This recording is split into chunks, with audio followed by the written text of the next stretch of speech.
Do you love novels, but don't have time to read thousands of chapters? Imagine listening to your favorite stories anytime, anywhere, while driving, working, or relaxing. Here, you'll find premium audiobooks from Pocket FM, Audible, Webnovel, Wuxia, and more, all in one place. Every novel is a one-time payment, no subscriptions, no monthly fees, lifetime access. The full novel list and prices are in the description below. Once you choose a novel, just DM me on Telegram, WhatsApp, or Discord. After payment via PayPal, Ko-fi, or Patreon, you get permanent access to the audiobook on Telegram. And if the novel is ongoing, all future updates are included. Check the description, pick your story, and start listening today. Before we start the video, make sure to like, subscribe, and hit the notification button. Enjoy, and let's go. 1 Chapter 1 Prologue. The profound path was the only thing that mattered in this world. The profound veins were like a tree that grew within people's bodies and allowed them to follow this path. In this world, strength was everything. As the profound strength increases and new realms are reached, the overall abilities of cultivators improve, enabling them to practice profound arts and acquire new profound skills, while the range of abilities becomes broader and more extensive. Illusory Demon Realm, Demon Imperial City. It was a populous and wealthy place despite being nighttime. One could see lines of horses and carriages in the streets, and the city was bathed in the bright light of street lamps. It was midsummer, and dark clouds filled the night sky. The muffled rumble of thunder could be heard in the distance, and due to the dense humidity in the air, it seemed that rain would soon begin to fall. What was truly impressive was that the population was a mix of various races, including humans, beasts, demons, and even fairies. Everyone seemed to be living in harmony. 10,000 years ago, the illusory demon realm was a sea of chaos. The human and demonic races were at war, and the flames of conflict spread to the four corners of the realm. The first demon emperor inherited the legacy of the Golden Crow and became invincible. He led the 12 guardian families and embarked on a centuries-long campaign to conquer and unite the illusory demon realm. Under the brilliant leadership of the demon emperor, the human and demonic races ceased their fighting. He was able to gradually eliminate the conflict between the races and bring peace to the realm. The primordial divine beast, the Golden Crow, became something in which the people of the illusory demon realm placed their greatest faith over the past 10,000 years. Thus, the demon emperor became a beloved and revered figure among the citizens of the illusory demon realm across generations. On the eastern side of the demon imperial city stood the domain of one of the oldest and most respected among the 12 guardian families, the Yun family. Long ago, the Yun were nothing more than a barbaric tribe from the northern passages. Isolated among icy mountains and cutting winds, they fought merely for survival. But then a leader emerged. The ancestor of the Yun patriarchs created an unparalleled technique, the legendary purple cloud art. With it, he led his tribe on a meteoric rise, dominating vast territories and earning the title of Guardians of the Realm, becoming one of the 12 guardian families and eternizing their name in history. The era of the Yun family's greatest splendor came during the generation of Yun Songhai. At that time, the Yun's influence rivaled even that of the royal family. Yun Songhai was considered the second greatest cultivator in the entire illusory demon realm, surpassed only by the demon emperor himself. The relationship between the two was not merely political but one of profound friendship and mutual trust. As a symbol of this trust, the emperor entrusted Yun Songhai with the greatest treasure of his lineage, the demon emperor's seal. But every light casts a shadow, and tragedy soon befell the Yun. About 100 years ago, the demon emperor vanished under mysterious circumstances. Yun Songhai, determined to save him, set out with 10 advanced stage monarchs of the Yun family on a desperate expedition to the distant profound sky continent. None of them returned. The loss of the imperial seal, combined with the absence of their most powerful cultivators, plunged the Yun family into a vertiginous decline.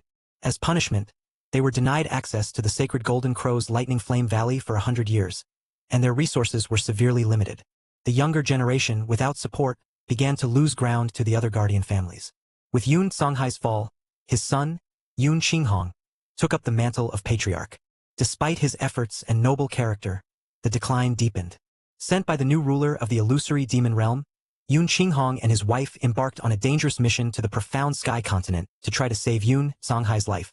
They returned only with failure, profound wounds, and a young man of unknown origin, declared as the new young patriarch. All this led the Yun family to its lowest point. Marginalized, stripped of power, and under constant scrutiny from the other families, the great Yun house was on the brink of the abyss, about to be erased from the history of the 12 guardian families. Currently, in the family's territory, the ancient walls surrounded the estate like stone arms, tall enough to block the view of curious onlookers and sturdy enough to withstand centuries of storms and, more importantly, intrigues. Within, the dark wooden buildings with curved roofs seemed to rest under the faint light of spiritual formations, which illuminated the stone paths with a soft glow, as if the clan itself avoided disturbing the night. The wind blew gently, carrying dry leaves and small fragments of fallen petals from the plum trees. The sound of leaves scraping across the ground was the only thing heard in most of the territory.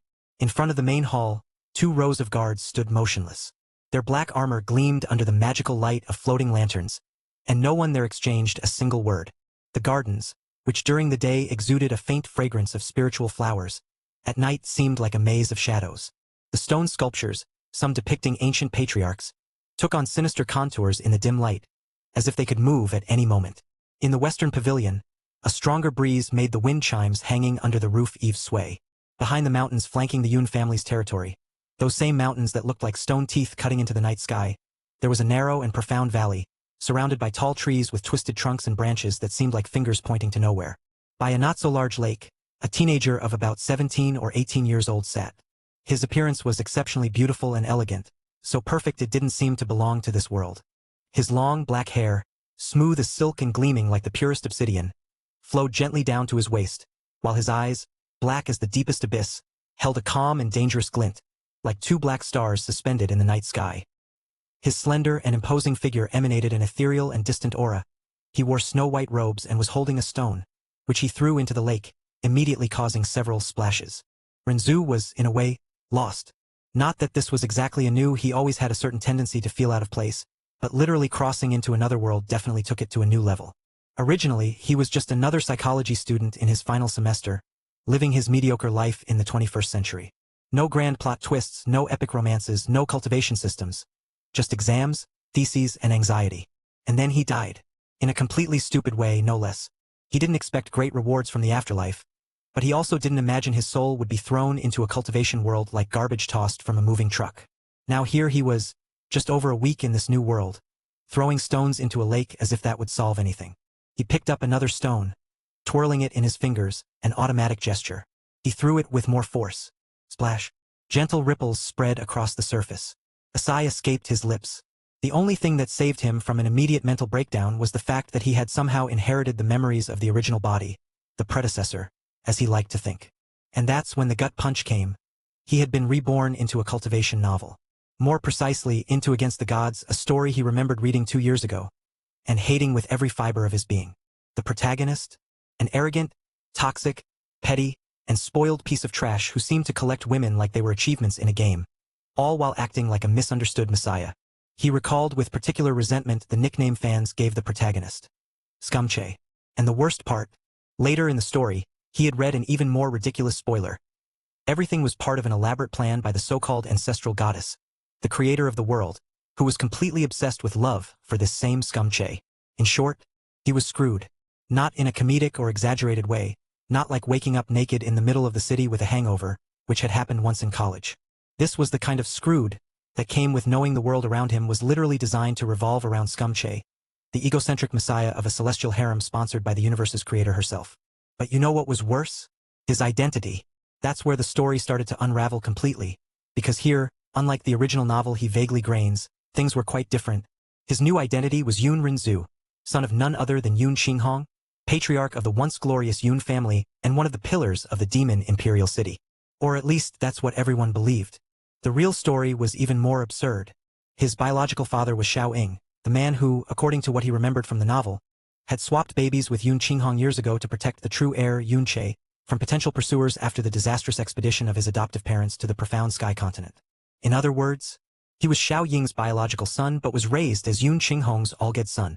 In other words, he should have been named Yun Xiao, but, for some bizarre reason, perhaps a cosmic joke, he kept the same name from his previous life, Renzu. Or rather, Yun Renzu as he was officially called here. But how exactly did he conclude that he had replaced Yun Xiao in the original novel? Well, he remembered being treated as the young patriarch of the Yun family, yes, but he also remembered being ridiculed for not being able to activate the profound handle of the family lineage, something everyone expected from a true member of the house. His adoptive father's illness only made things worse. The rumors, the looks, the whispered doubts about his true origins. It was all that he remembered from what was said in the novel about Yun Xiao. And when he realized that the name Yun Shao was never mentioned in this world, not in the gossip of the Guardians, nor in the Yun family's records, clicked. He was Yun Shao. Or rather, he was who should have been Yun Shao, that character the story treated as a mere sidekick. Well, if the baby swap had never happened, he would have had a fiancée, though even that wasn't guaranteed, since Xia Qingyue was raised by Scumche's ultimate fangirl. Still, it would have been him who met that genocidal tsundere loli named Jasmine, with enough power to blow up an entire kingdom with a sneeze. But without the sky poison pearl, he wouldn't have been able to save her. So, it was useless. Truly, the support of the ancestral goddess, who apparently had a thing for bad boy jerks and decided the entire reality should bow to Scumche's ego, was essential.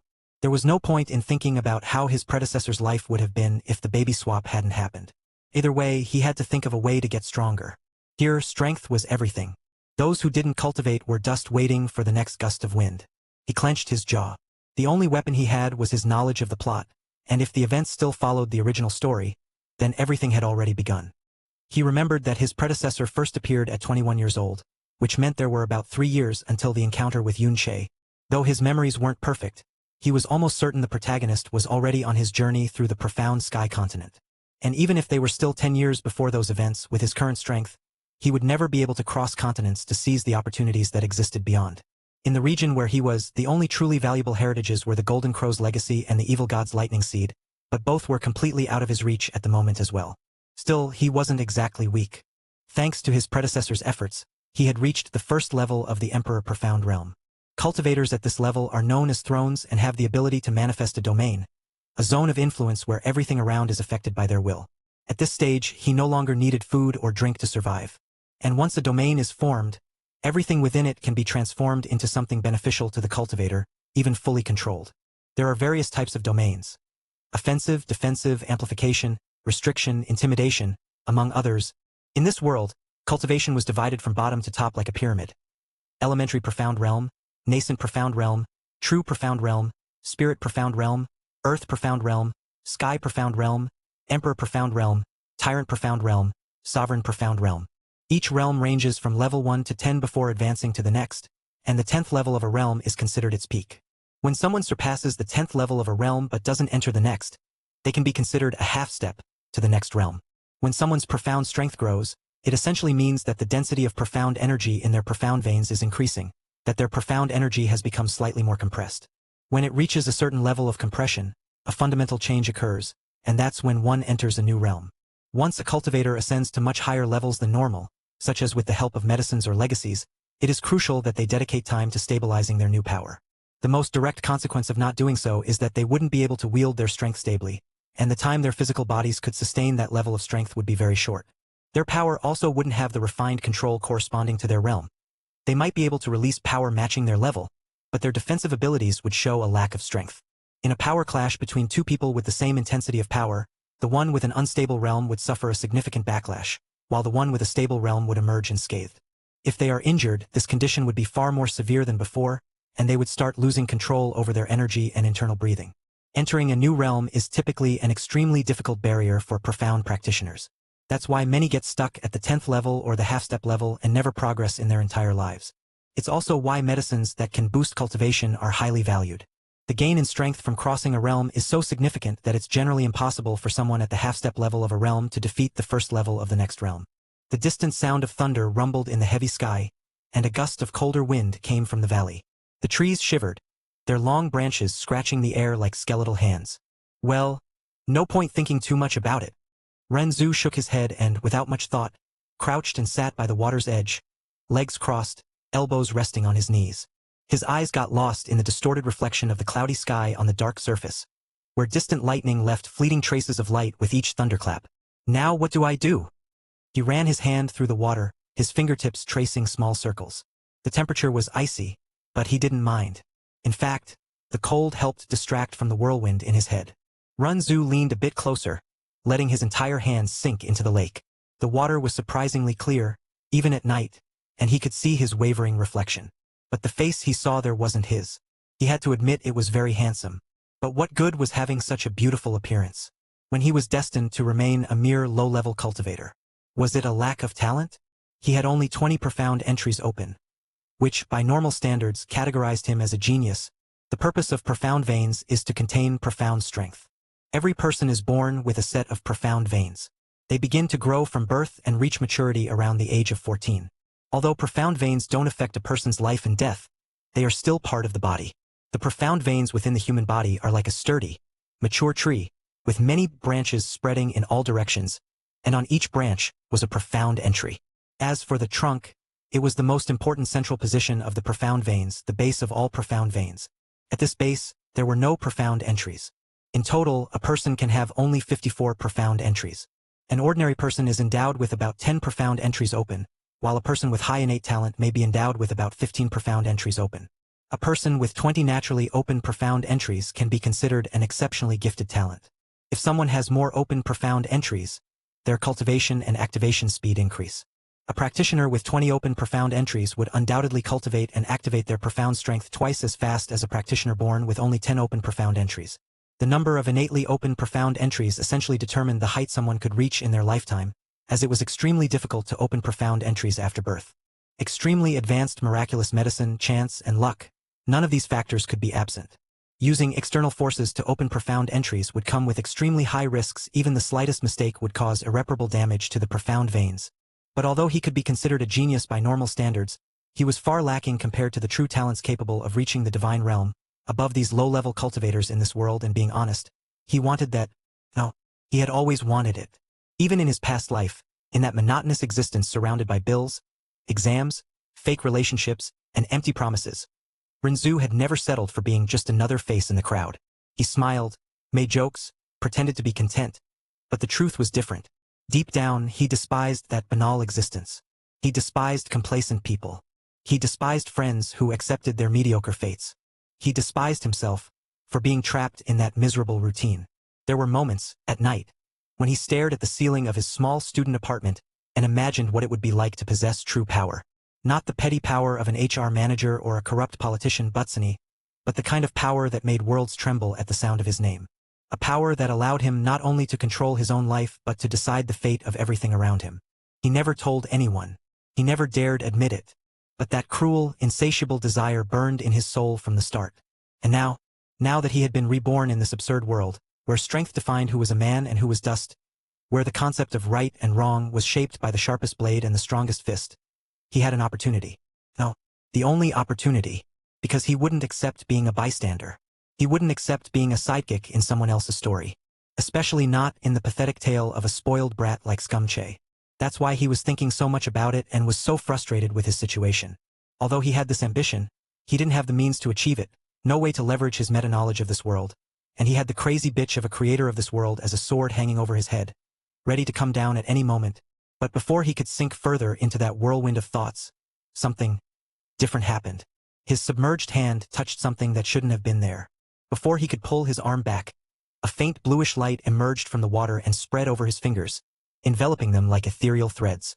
Renzu's eyes widened, a shiver running up his spine. What the hell? The light climbed up his arm, toward his chest, and then vanished. The moment the glow entered Renzu's body, the world before his eyes turned monochromatic. Ugh-hi! In that instant, he felt as if he were being stabbed by tens of thousands of swords. Immense agony violently erupted from the corner of his mouth, causing him to let out a groan of pain. His entire body began to tremble violently, while his vision also blurred until it became completely a red shadow, and he fell to the ground, writhing. Due to the consciousness of his predecessor, who had cultivated up to the Emperor Profound Realm, he was familiar with the cultivation of the profound path and could internally sense his profound veins. He was shocked to discover that they were being remade. He could feel it perfectly. As if he were seeing it with his own eyes, his cultivation vanished entirely. Instantly, his cultivation disappeared completely. He could only watch helplessly with his inner vision as his profound energy vanished from his profound veins, leaving him as weak as an ordinary person again a second later. His profound veins were devoured. Obviously, he would have panicked at losing all the strength he inherited from his predecessor. But his mind entered a strange state as it processed sudden information that appeared in his brain about what was happening. He felt the growth of new profound veins in his body, and the growth speed was extremely fast, roughly 10 times faster than the speed at which they had vanished before. The empty feeling from moments ago was replaced by a new sense of fullness, and the pain he had experienced also dissipated like the tide of an ocean. Next, all the impurities in his body were removed, and his bones and muscles seemed to become transparent. He could feel that his body had profoundly changed to accommodate the new set of profound veins. He collapsed sprawled on the ground, panting, with his arms and legs spread out. For a moment, he could almost hear the muffled sound of SISISISISII coming from the profound entries opening one after another. Not even half a minute passed, and all 54 profound entries of his newly reborn profound veins were fully open. According to the information that had appeared in his mind, he had absorbed the World Prime Liquid, a legendary treasure originating from the novel Emperor's Domination. In fact, it was a diluted version of this mythical substance, but it still carried an endless primordial chaos, as if it contained time itself before the formation of heaven and earth. This liquid was capable of completely refining a being, restructuring their body and granting them infinite potential. In practice, it seemed as though this mythical treasure had adapted to the laws and rules of this new world, molding itself to function perfectly within its structure. His profound veins were completely rebuilt. Unfortunately, he lost his cultivation, but in exchange, he gained unparalleled potential. He now possessed the heavenly god spiritual veins, which are achieved when all 54 profound entries are opened. Having these veins means that the speed of profound cultivation, flow, gathering, and release of profound energy are elevated to a higher level, as if operating under different laws, allowing the profound veins to ascend to a realm beyond human. There would also be no limit to any profound skill practiced, and they would never encounter a bottleneck in profound strength. But his were an infinitely superior version even compared to those granted by Yunche and the Sky Poison Pearl with its unmatched purification power. They didn't just offer this benefit, he had gained maximized affinity with any element due to chaos coming before all else, and he had also gained some other innate abilities. When he advanced to the next level in his cultivation base, his foundation would be updated, and all his flaws would be eliminated instantly and automatically. Additionally, he had gained the ability to completely conceal his cultivation level and could manipulate his profound energy to an unparalleled degree. Its release was dozens of times better than someone with heavenly god spiritual veins. All these benefits left his mind in shock, but nothing compared to the surprise of how he had managed to acquire the World Prime Liquid. This was due to the unique ability he had received upon being reborn in this world. Essentially, he could plunge his hand into any liquid surface and randomly pull out something from among the myriad existing worlds. Anything he fished out would automatically be converted to fit the rules and cultivation system of this world. In the case of the World Prime Liquid, since it was the first item he fished, the liquid was immediately absorbed, merging with his body without any resistance. However, he soon realized that from then on, everything he pulled with this ability would appear in the palm of his hand. If they were physical objects, they would be there intact. If they were techniques, manuals, or arts, they would automatically convert into profound jades, which could be crushed so that the knowledge contained within would be directly imprinted in his mind. This mechanic made his ability even more formidable, allowing him to access even the mind of someone from other worlds to take their techniques. Since this ability didn't yet have an official name, he decided to call it Fishing the Heavens. Renzu lay there on the ground for a few seconds, breathing deeply while observing his profound veins and thinking about his new ability. His heart was still racing in his chest, but the pain had vanished. In its place, only a slight burning remained in his veins, as if his entire body was adapting to something new. He opened his eyes and stared at the cloudy sky, with thunder booming in the distance. "Holy shit!" he murmured, feeling the strange energy still coursing through his body. He sat up slowly and, for the first time since arriving in this world, realized something had truly changed. He could feel the energy around him in an absurd way, as if the elements in the air were more alive. He closed his hand, clenched his fist, and felt the strength spread through his arms. Although he was a mere mortal who wasn't even a cultivator now, he could feel as if he had been reborn and literally swapped bodies. Ha ha ha! A wide smile spread across his face. "This is what I'm talking about. Damn it!" The excitement was building. Fishing the heavens, huh? Sticking my hand in the water and pulling treasures from any world.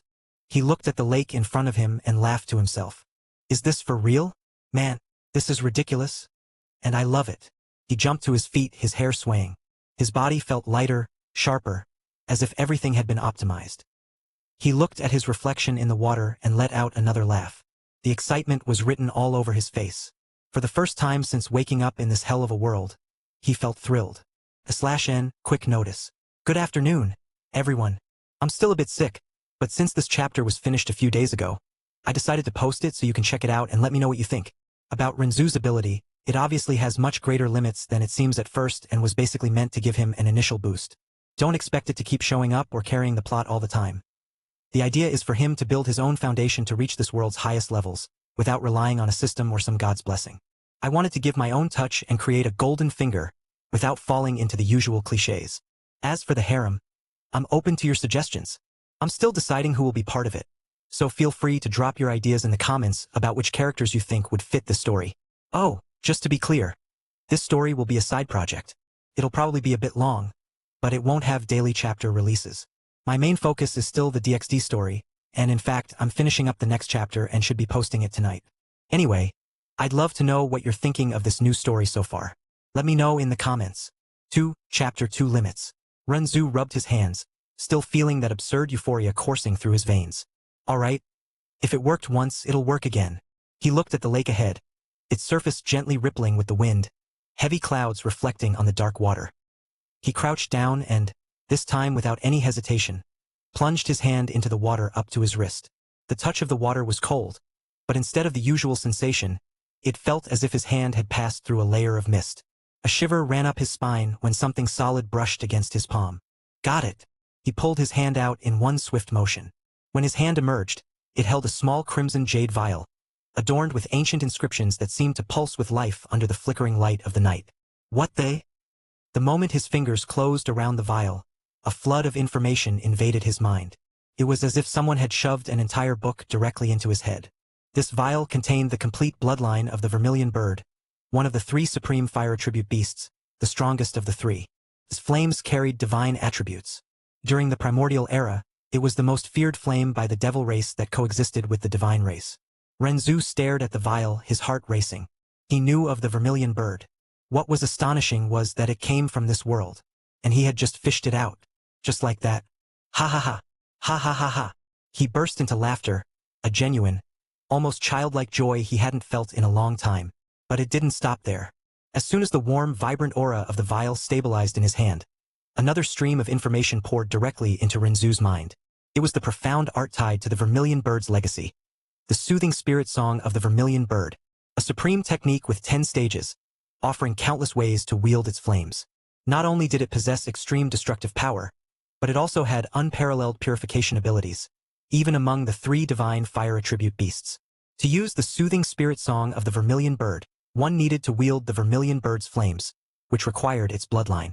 So, by absorbing the blood in the vial, he would be qualified to practice this divine art once he absorbed the vermilion bird's blood. Though he would still need to comprehend it stage by stage and all that. In other words, he hadn't just gained the vermilion bird's bloodline. He had also inherited its legacy, its divine art. Renzu was speechless. He looked at the lake with new eyes. That little pond, which had seemed like nothing more than background noise, now felt like the gateway to an unlimited treasure trove. But what thrilled him most was the discovery that he could fish items from this world too. It wasn't just from other worlds, apparently. A valuable find. Tucking the blood vial into his robes, he sighed and decided to keep going and try fishing for more, since he seemed to be on a lucky streak. Renzu dipped his hand into the water again. The cold touch came, followed by that same strange sensation, as if his fingers were passing through an invisible layer. Something solid touched his palm, and he pulled. This time, it was a piece of milky white jade, glowing softly in the dark. The moment he held it, information flooded his mind again, as vivid as before. The jade contained the divine scripture, Miracle of Life, created by the goddess of life, Li Suo, an absolute medical manual in this world, capable of healing, restoring, and preserving any existence, based on the inscriptions of the primordial seal of life and death, something the goddess herself took millions of years to create. Renzu's eyes widened in shock. A manual like this just appearing in his hands? For a moment he was stunned. And then, he felt a gentle warmth from a light, spreading through his body, and a slight pressure on his soul, as if something pure and vast was enveloping him. He could now cultivate the profound light force. Li Suo was the only source of the profound light force in the universe. Light was the complete opposite of darkness, sacred and dedicated solely to creation and salvation, never to killing or destruction. Could purify the mind and soul, cleansing all contamination and evil. Though the laws of light were the easiest to control, cultivating them required the strictest conditions. One needed a sacred body or a sacred heart, free of contamination and corruption. Those who could wield the profound light force were direct heirs to its unique power. What the hell? He had literally pulled out the legacy of a creation god. The same medical manual that took Yunche over 1,000 chapters to complete, he had in its entirety? And on top of that, he could now use the profound light force? He had always been a lucky person in his past life, But wasn't this a bit too much? A smile crept onto his lips, and his eyes grew even hungrier. After tucking the jade into his robes, he took a deep breath and decided to keep fishing. If the lake wants to make me invincible, who am I to refuse? He grinned, and the tips of his fingers plunged once more into the cold, dense, mist-like surface. Again, that sensation, like crossing a membrane, like touching a world between worlds. Something solid touched his palm. The water parted in gentle ripples as his hand emerged, holding another piece of jade, this one a shimmering dark gray. The moment his fingers gripped it, another torrent of information poured into his mind. He had just fished the Heavenly Tyrant Manual from one of the many stories he'd read in his past life. Specifically, the cultivation technique used by the protagonist of the novel Martial World on his journey. The manual detailed the 3 major limits of the body transformation system, arts dedicated to transcending the physical limits of a mortal body to rival the gods. The 7 initial stages of body transformation, including tempered marrow, and beyond that, the fearsome 8 inner hidden gates, and finally the 9 stars of the Tao Palace. Who would need the Great Way of the Buddha when you had an even more extraordinary body cultivation art? While the profound art of the Wrath God could grant a true god-level physical body if completed, its strength limit was quite low at the 4th stage. One would gain an additional 50,000 kilograms of strength, whereas completing just the tempered marrow stage would grant 100,000 kilograms of physical strength. He had no doubt that someone with the 8 inner hidden gates opened would be equivalent to a true god in physical terms. Imagine the 9 stars of the Tao Palace?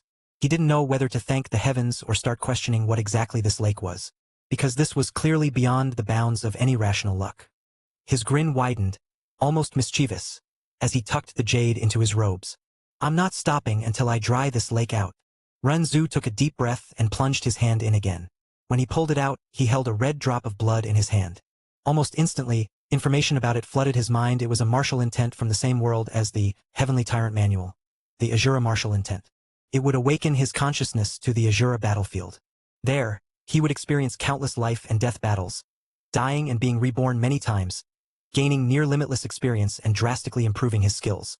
In the long run, this wasn't as flashy as the previous legacies, but he immediately recognized its true value. If an ordinary cultivator needed 100 years to reach a certain level of combat proficiency with a profound art, he could do it in months or even hours.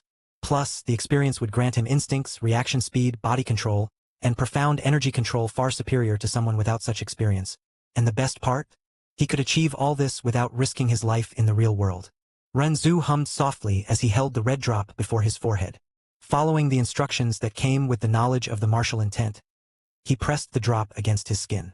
Instantly, his body seemed to merge with that crimson essence, beginning the absorption process. Took less than half a second. He immediately continued fishing. Plunging his hand into the water without hesitation, he tried a simple test. Moving his hand in different directions, focusing to see if he could sense a different world, or choose the item he wanted. But apparently that was beyond his control. So he pulled and slowly opened his palm. A silvery light shone within, emitting an ancient aura. It was the ancestral spatial symbol, one of the 8 ancestral symbols from the world of Wu Dong Qian Kuan, one of his favorite novels. Holy shit, he muttered, staring at the item in his hand. Am I really this much luckier than I thought? Or does my ability only grant useful items and nothing useless? I'm starting to think it's the latter. His heart couldn't help but race at the possibility. The item in his hand was essentially as good as one of the 7 heavenly treasures of that world, the 7 supreme treasures of the universe, each with unique abilities, born at the dawn of the universe after the ancestral goddess. Almost every profound heavenly treasure had another to complement it. The current profound heavenly treasures couldn't compare to those of the ancient era, as their power had greatly diminished since then. The primordial energy was lost, weakening them and slowing their recovery, with the sole exception being the samsara mirror. In fact, the ancestral spatial symbol was very similar to the world piercer, which could pierce space itself to instantly reach any corner of the universe, manipulate the laws of space, and wield the highest level of dimensional power, capable of traveling through any space. The item in his hand allowed its owner to do practically the same. Teleport instantly, move limbs through space for attacks, and more, making it more versatile than that profound treasure. Primordial energy is the most primal and powerful spiritual energy of the primordial chaos. It is also the source of the power wielded by the ancient gods. The main reason behind the unimaginable strength of the ancient gods and devils was their birth during the initial period of the primordial chaos, at the dawn of the primordial world. Born amidst the purest and densest primordial energy, they could possess the now extinct true god power and true god physique. After the extinction of gods and devils, the world never saw another true god, due to the scarcity of primordial energy. However, though extremely rare, given the vastness of the primordial chaos, some pockets of pure primordial energy still exist. This pure energy is drawn to the aura of a newborn, considered the purest form of life. Thus, if someone could come into contact with pure primordial energy within about 100 breaths of their birth, that energy would fuse with their body, transforming their physique into the immaculate divine body. Only women could possess the immaculate divine body. Even if their potential was far, far from comparable to the gods born amidst primordial energy at the dawn of the primordial chaos, the inherent nature of their physique would be similar to theirs. In other words, a descendant born from a woman with the immaculate divine body would have extremely high talent, and their vitality, body, and profound meridians would all be influenced by the primordial aura. Not only would they have exceptional talent, but there was also a high chance of possessing a variant physique or even an extinct variant physique. The entire process would be quite similar to how all sorts of divine powers and divine physiques were born from primordial energy in the past. The first generation of descendants born would have especially astonishing talent and physique. Though, after the loss of primordial energy, their quality would diminish with each generation, these descendants would still be incomparable to ordinary people. From what he knew, Xia Qingyue's mother possessed such a physique. But that was beside the point. After tucking the ancestral spatial symbol into his robe's pocket, he decided to continue testing his ability. Renzu stretched his fingers out for the umpteenth time, no longer bothering to count how many things he'd fished up. That familiar sensation came again. His fingers passing through the invisible veil, the biting cold of the strange water, as if touching the membrane between two worlds. And then, something solid. Again. Let's see what the universe tossed on the hook this time, he muttered as he pulled with a swift motion, the water parting in gentle swirls, reflecting the glow of an intense green light. He raised his eyebrows when he realized what he held. Inside a small translucent jade vial, a green flame flickered, but unlike any flame he'd ever seen, this one seemed alive. The moment his fingers gripped the vial, another torrent of information poured into his head. It was the life spirit flame, one of the legendary heavenly flames from the world of the novel Battle Through the Heavens.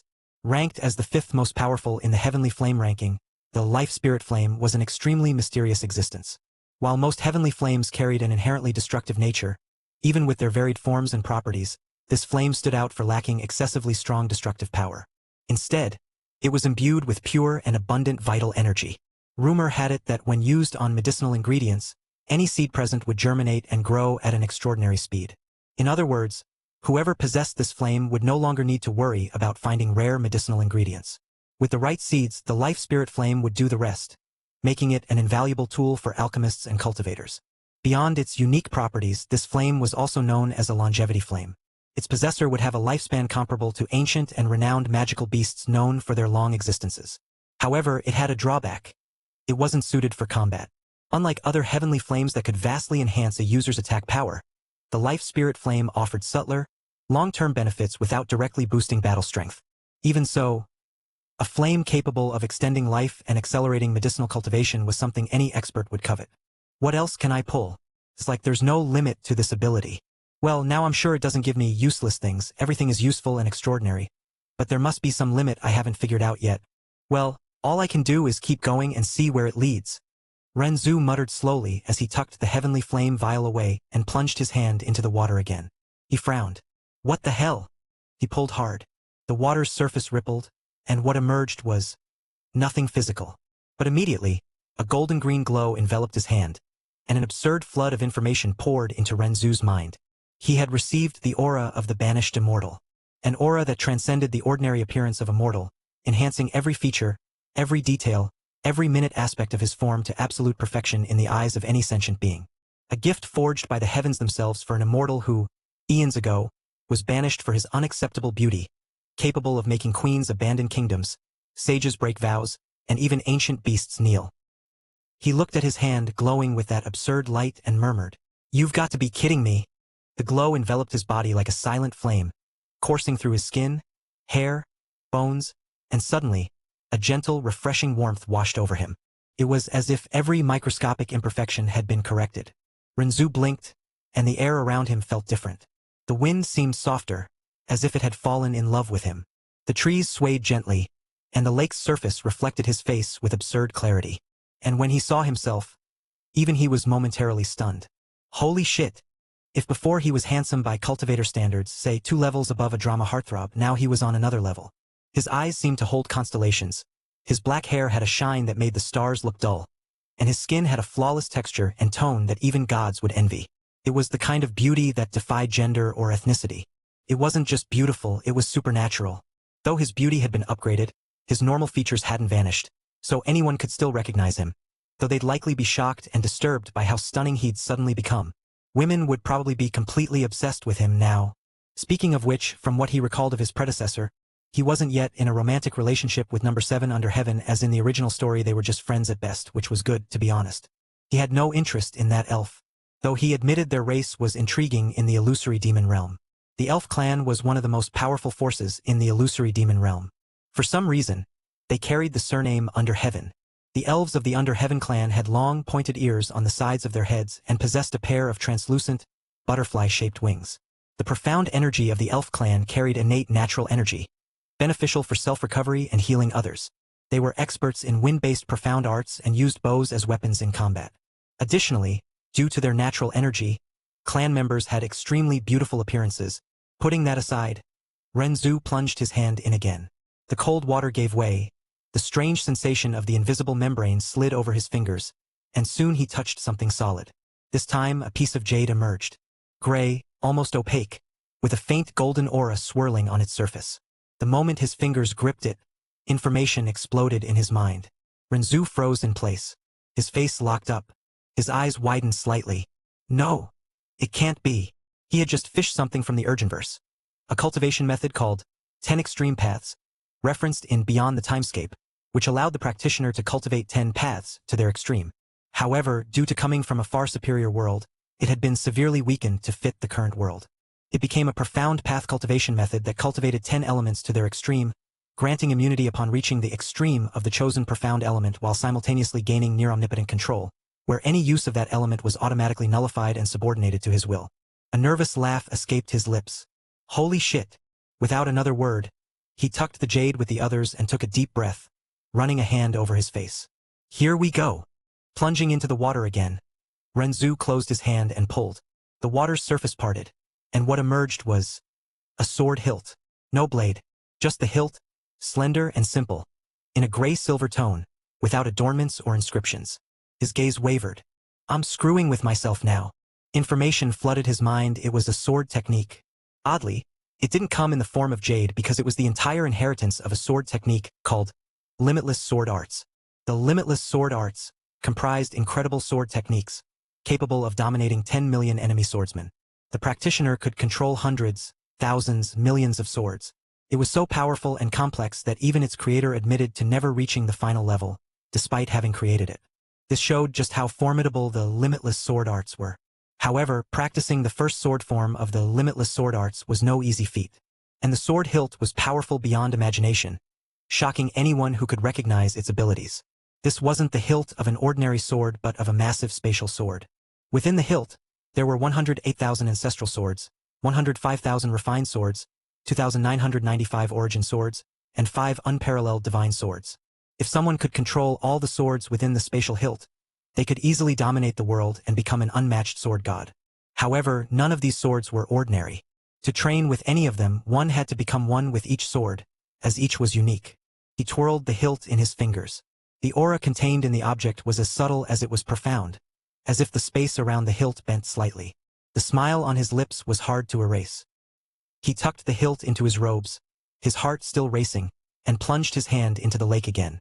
He frowned, moved his fingers, groped. Nothing. His face darkened. Ha! He tried again, the same process. Dipped up to his wrist, swirled his hand, poked, pulled, and nothing. He stood silent for a few seconds, staring at the lake's surface, which continued to ripple gently, as if mocking him. You've got to be kidding. He tried 2, 3, 5 more times, changing positions, depths, even kneeling by the edge and plunging his arm up to the elbow. Nothing. Then, just as frustration began to build, a final, subtle wave of information slipped into his mind. Renzu froze. Oh, that's it. He leaned back, letting out a breath in a half-laugh, half-defeated sigh. Of course, it was too good to last forever. Basically, his ability had a limit. He could fish things from the myriad worlds 10 times per century. His ability drained all the luck he would have accumulated over the 100 years he might live. Good luck, fortunate encounters, everything, condensing it into 10 uses. and it ensured he would never pull anything useless.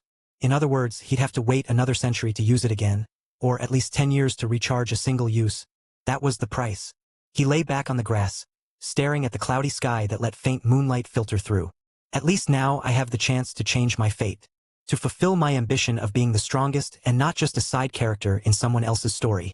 Renzu murmured, smiling faintly. He stretched, stood up, and walked toward his room. /N. As I already said, guys, Renzu's ability has limits and very clear ones. It only worked in the beginning to grant him those things he received, without the need for wishes, a system, or any other cliché like that. From now on, this ability will remain unusable for a good part of the story. Each of these blessings serves only to give Renzu a solid foundation. Nothing more. He's still far from being overpowered. To face someone like Yunche, for example, he'd need all of that together and maybe even more. After all, we're talking about a protagonist favored by the ancestral goddess herself, with a bunch of divine legacies and plot armor coming out of his ears. Renzu will have to grind. A lot. With luck, it'll take him about 5 years to reach the peak of this mortal world. At the very least, the celestial god profound veins he possesses offer a much faster cultivation speed than normal ones, but there's a price. They consume way more resources. The celestial flame will be crucial for him to learn alchemy, while the miracle of life, which he still has to comprehend, represents a massive long-term advantage. The vermilion bird's blood, with its divine purifying flames, is ideal against true devils. Yes, that one you're thinking of, and cultivators of the profound energy of darkness. As for his techniques, well, we're talking about divine level and above. The Heavenly Tyrant Manual and the 10 Extreme Daos are proof enough of that. And of course, his profound skill will be the unlimited sword art. Oh, and yes, I made Renzu more handsome, on Senior White's level. Let's be honest, that definitely helps with romantic interactions. Smirking face. Hope you enjoyed the chapter. See you later. 3. Chapter 3 Training. The night was still high, the sky covered by heavy clouds that let only small fragments of pale moonlight escape. The air carried that typical freshness of calm nights in the Yun clan. Renzu crossed the inner garden unhurriedly, passing by jade spiritual lanterns floating on low posts, casting a soft bluish-green light. The ancient buildings of the Yun clan's main mansion rose around him, with curved rooftops and dark columns polished by time. Not a living soul in sight, only the occasional creak of wood under the night breeze. It was expected. At that hour, most people were surely tucked away in their private quarters, and his parents were no exception. They stayed in the eastern wing. He knew this because he had lived there since childhood, and his own private courtyard was right next to theirs, separated only by a small stone path and a garden of white plum trees that bloomed even out of season. Renzu walked through it, his hand absent-mindedly brushing against the low branches of the trees, which glimmered under the lantern light like small pale ghosts. When he crossed the stone and wood corridor leading to the entrance of his courtyard, he took a deep breath. This was his space. A wide courtyard surrounded by low stone and wood walls, with a small pond of its own, far smaller and less imposing than the one in the main garden, and a few evergreen trees. The sliding wooden doors of his room were closed, but he felt the silent familiarity of the place. As he passed through the small gate of the courtyard and approached the room, he noticed the glow of an illumination stone above the door, casting a soft, welcoming light over the entrance. Without ceremony, he pushed the door open and entered. The interior was simple and functional.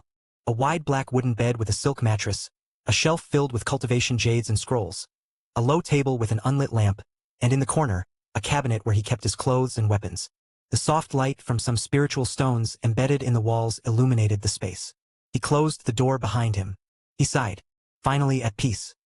He threw himself onto the bed without even removing his boots, staring at the ceiling for long seconds. He got lost for a moment amidst his own thoughts, mentally tracing his next steps. First, he needed to restore his cultivation to its previous level before anyone noticed he had lost it. Then, he would go after the legacy of the Golden Crow. Should he help the little demon empress or not? Finally, all that remained was to wait for Yunche's arrival. And until then, he would have plenty of time to plan how to steal everything from that wretch. Why? Well, at this point, it was obvious. He despised Scumche with every fiber of his being, and there was nothing more satisfying than watching him lose everything, bit by bit, until he collapsed in despair. Well, that was for the future. For now, he had plans in mind. He exhaled slowly and sat up on the bed, assuming a cross-legged position. He pulled out one of the vials from his robe. The flame of the life spirit swirled gently inside, as if it had a consciousness of its own, releasing a warm, invigorating aura, as if every cell in his body yearned to draw closer to it. He observed the vial for a moment, his dark eyes reflecting the greenish glow of the flame. He carefully removed the vial's cap. The moment the seal was broken, a wave of vital energy filled the room, causing the cultivation jades and dried herbs on the shelf to tremble slightly. Even the trees in the courtyard seemed to sway their leaves, drawn by the subtle call of that flame. Renzu raised the vial and, without hesitation, poured the flame directly onto the palm of his left hand. The liquid flame slid like greenish mercury and soon condensed into a small flaming sphere hovering above his skin. He then slowly brought the sphere to his forehead. He pressed the flame against the skin between his eyebrows. According to the information in his mind, he only needed to do this to absorb the heavenly flame without any issues, which was quite absurd considering the difficulty of absorbing one in the world of battle through the heavens. But it wasn't just this flame that he could absorb with ease. His unique ability not only took things from myriad worlds but also made them easy for him to absorb. He closed his eyes and felt the heavenly flame entering his profound veins. A massive pulse came from them, like a heart beating faster. It released nearly limitless vital energy into his body. Merging with it, thanks to his predecessor's cultivation experience, he knew exactly what to do to refine this vital energy. The first wave of profound strength in the profound veins came from vitality precisely. By slowly injecting vitality into the profound veins, it gradually transformed into sparse profound energy. Once the profound veins were filled to the brim with this sparse profound energy, it would be the first official step toward the profound strength of the elementary profound realm. Practitioners with mediocre talent usually took about half a year to complete this process. Those with great talent could finish it in 3 to 4 months. Once this extremely important foundation was established, cultivation could continue by absorbing the vitality of heaven and earth. His newly refined profound energy began to rapidly shake his profound veins. Waves of profound energy from an unknown source flowed quickly, causing the profound energy in his profound veins to swell again and again, until they had expanded to the limit that his profound veins could accommodate. Bang! A soft sound. He could barely hear something breaking. The profound energy in his profound veins continued to contract rapidly. The quantity didn't decrease. Instead, it became even denser than before. This was clearly the remarkable behavior of a breakthrough in profound strength. Renzu could feel his cultivation advancing rapidly. First level of the elementary profound realm. Second level of the elementary profound realm. Third level of the elementary profound realm. The energy released by the heavenly flame continued to hammer wildly within his profound veins, filling them and causing his profound energy strength to grow explosively in a terrifying manner. Seventh level of the elementary profound realm. Eighth level of the elementary profound realm. Ninth level of the elementary profound realm. 10th level of the elementary profound realm. At that moment, Renzu felt all his profound veins undergo a change unconsciously. They had become more elastic, larger, and much warmer. The profound energy within was even more concentrated and dense to an unbelievable degree. Even his thoughts about this world had changed significantly as his vision cleared and his hearing sharpened. Renzu raised his head and breathed slowly. Then, the profound strength, which was stronger than his former strength by who knows how many times, suddenly surged through his body and was released outward. He knew he had entered the nascent profound realm. The strength and senses of this level were familiar to him. A sigh escaped his lips as he slowly opened his eyes. He raised both hands and then lifted a finger. As he moved his thoughts, a small green flame burned above his finger. He had successfully refined the heavenly flame, and he had become a cultivator at the first level of the nascent profound realm. Obviously, compared to his former strength, this was nothing impressive, but it was a good first step. He didn't need to waste time recultivating at the elementary profound realm level. He silently inspected his interior and saw that his profound veins had turned the color of a green crystal, comparable to the purest emerald sculpture. Not only his profound veins but also his channels, plasma, and every cell had an additional green particle. Renzu extinguished the faint greenish flame still dancing at his fingertip with a snap of his fingers. He exhaled slowly, feeling the smooth flow of vital energy now circulating through his meridians, as if every cell in his body had been purified. Thanks to the unique specialty of his profound veins, there was no need for time to stabilize his cultivation after a breakthrough. He took the jades with the techniques of the Heavenly Tyrant Manual, Miracle of Life, and the 10 Extreme Das. Without hesitation, he picked up the first jade between his fingers and crushed it. The stone shattered into fragments of light, and a torrent of information flooded his mind, like a river flowing into a calm ocean. He repeated this until all the techniques were imprinted in his mind. After doing this, Renzu decided to merge with the vermilion bird's bloodline. Taking the vial from within his robes, he removed the cap without hesitation. The scarlet liquid, or rather, the divine blood of the legendary vermilion bird, swayed as if it had a will of its own, releasing a warm and ancient aura with a subtle trace of divinity. Renzu didn't hesitate. He pressed the vial to his lips and, in a single gulp, ingested the flaming contents. The blood went down like living lava, burning his throat and stomach. A terrible yet pleasurable pain coursed through his veins, as if golden flames ran through every nerve and cell in his body. He grunted, sweating coldly. Renzu calmly closed his eyes and suppressed the explosive behavior of the 3 drops of the vermilion bird's blood with his profound energy. As he let the blood spread in all directions, he allowed it to merge with his bloodstream little by little. His bloodstream gradually grew warmer as the vermilion bird's blood began to shrink in size. After circulating through his body a dozen or more times, it finally vanished within his veins. Whoosh! Suddenly, crimson flames rose from Renzu's body, soaring to a height of no less than 3 meters, as they enveloped his entire body. At the same time, all the pores in his body expanded substantially. Blood rushed frantically through his body at 3 times the normal speed, and the profound energy in his veins swept through his body violently like a storm. This caught him by surprise, as he hadn't imagined it would increase his profound energy. It was probably the same case as the heretic god seed, which contained a bit of its profound energy in the blood he received. Was there a bit of the vermilion bird's profound energy? Renzu currently felt an indescribably comfortable sensation. He used a mere 20 breaths of time to regain balance between his body, meridians, and profound veins. Throughout this time, his expression remained completely calm as he enjoyed the minute changes in his body and the slow thickening of his profound energy. The flames surrounding his body didn't diminish in the slightest as they continued burning calmly during the process. The purpose of the flames was to physically reshape the user's body, increasing their resistance to fire and their affinity with the fire element. His profound veins would acquire a red hue mixed with green. Finding this the perfect opportunity to begin cultivating the 10 extreme das, Renzu didn't hesitate.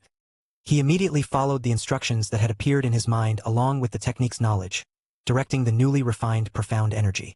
As he circulated the energy through his meridians and profound pathways following the route of the 10 extreme das, the chaotic and wild profound energy flowing in his blood suddenly became submissive, molded, and controlled under his will.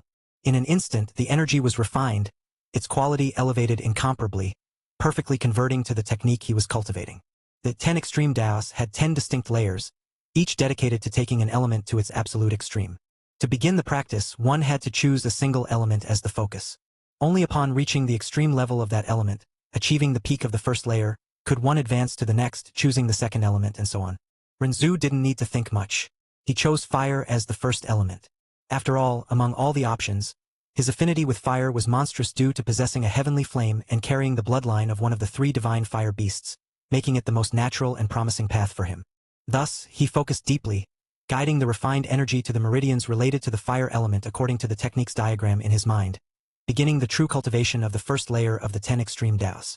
At the same time, his mind sank into a state of enlightenment regarding the law of fire. The laws of fire in this world represent many things: nirvana, destruction, and purification. About 2 hours later, he finished refining the energy that came with his vermilion bird bloodline.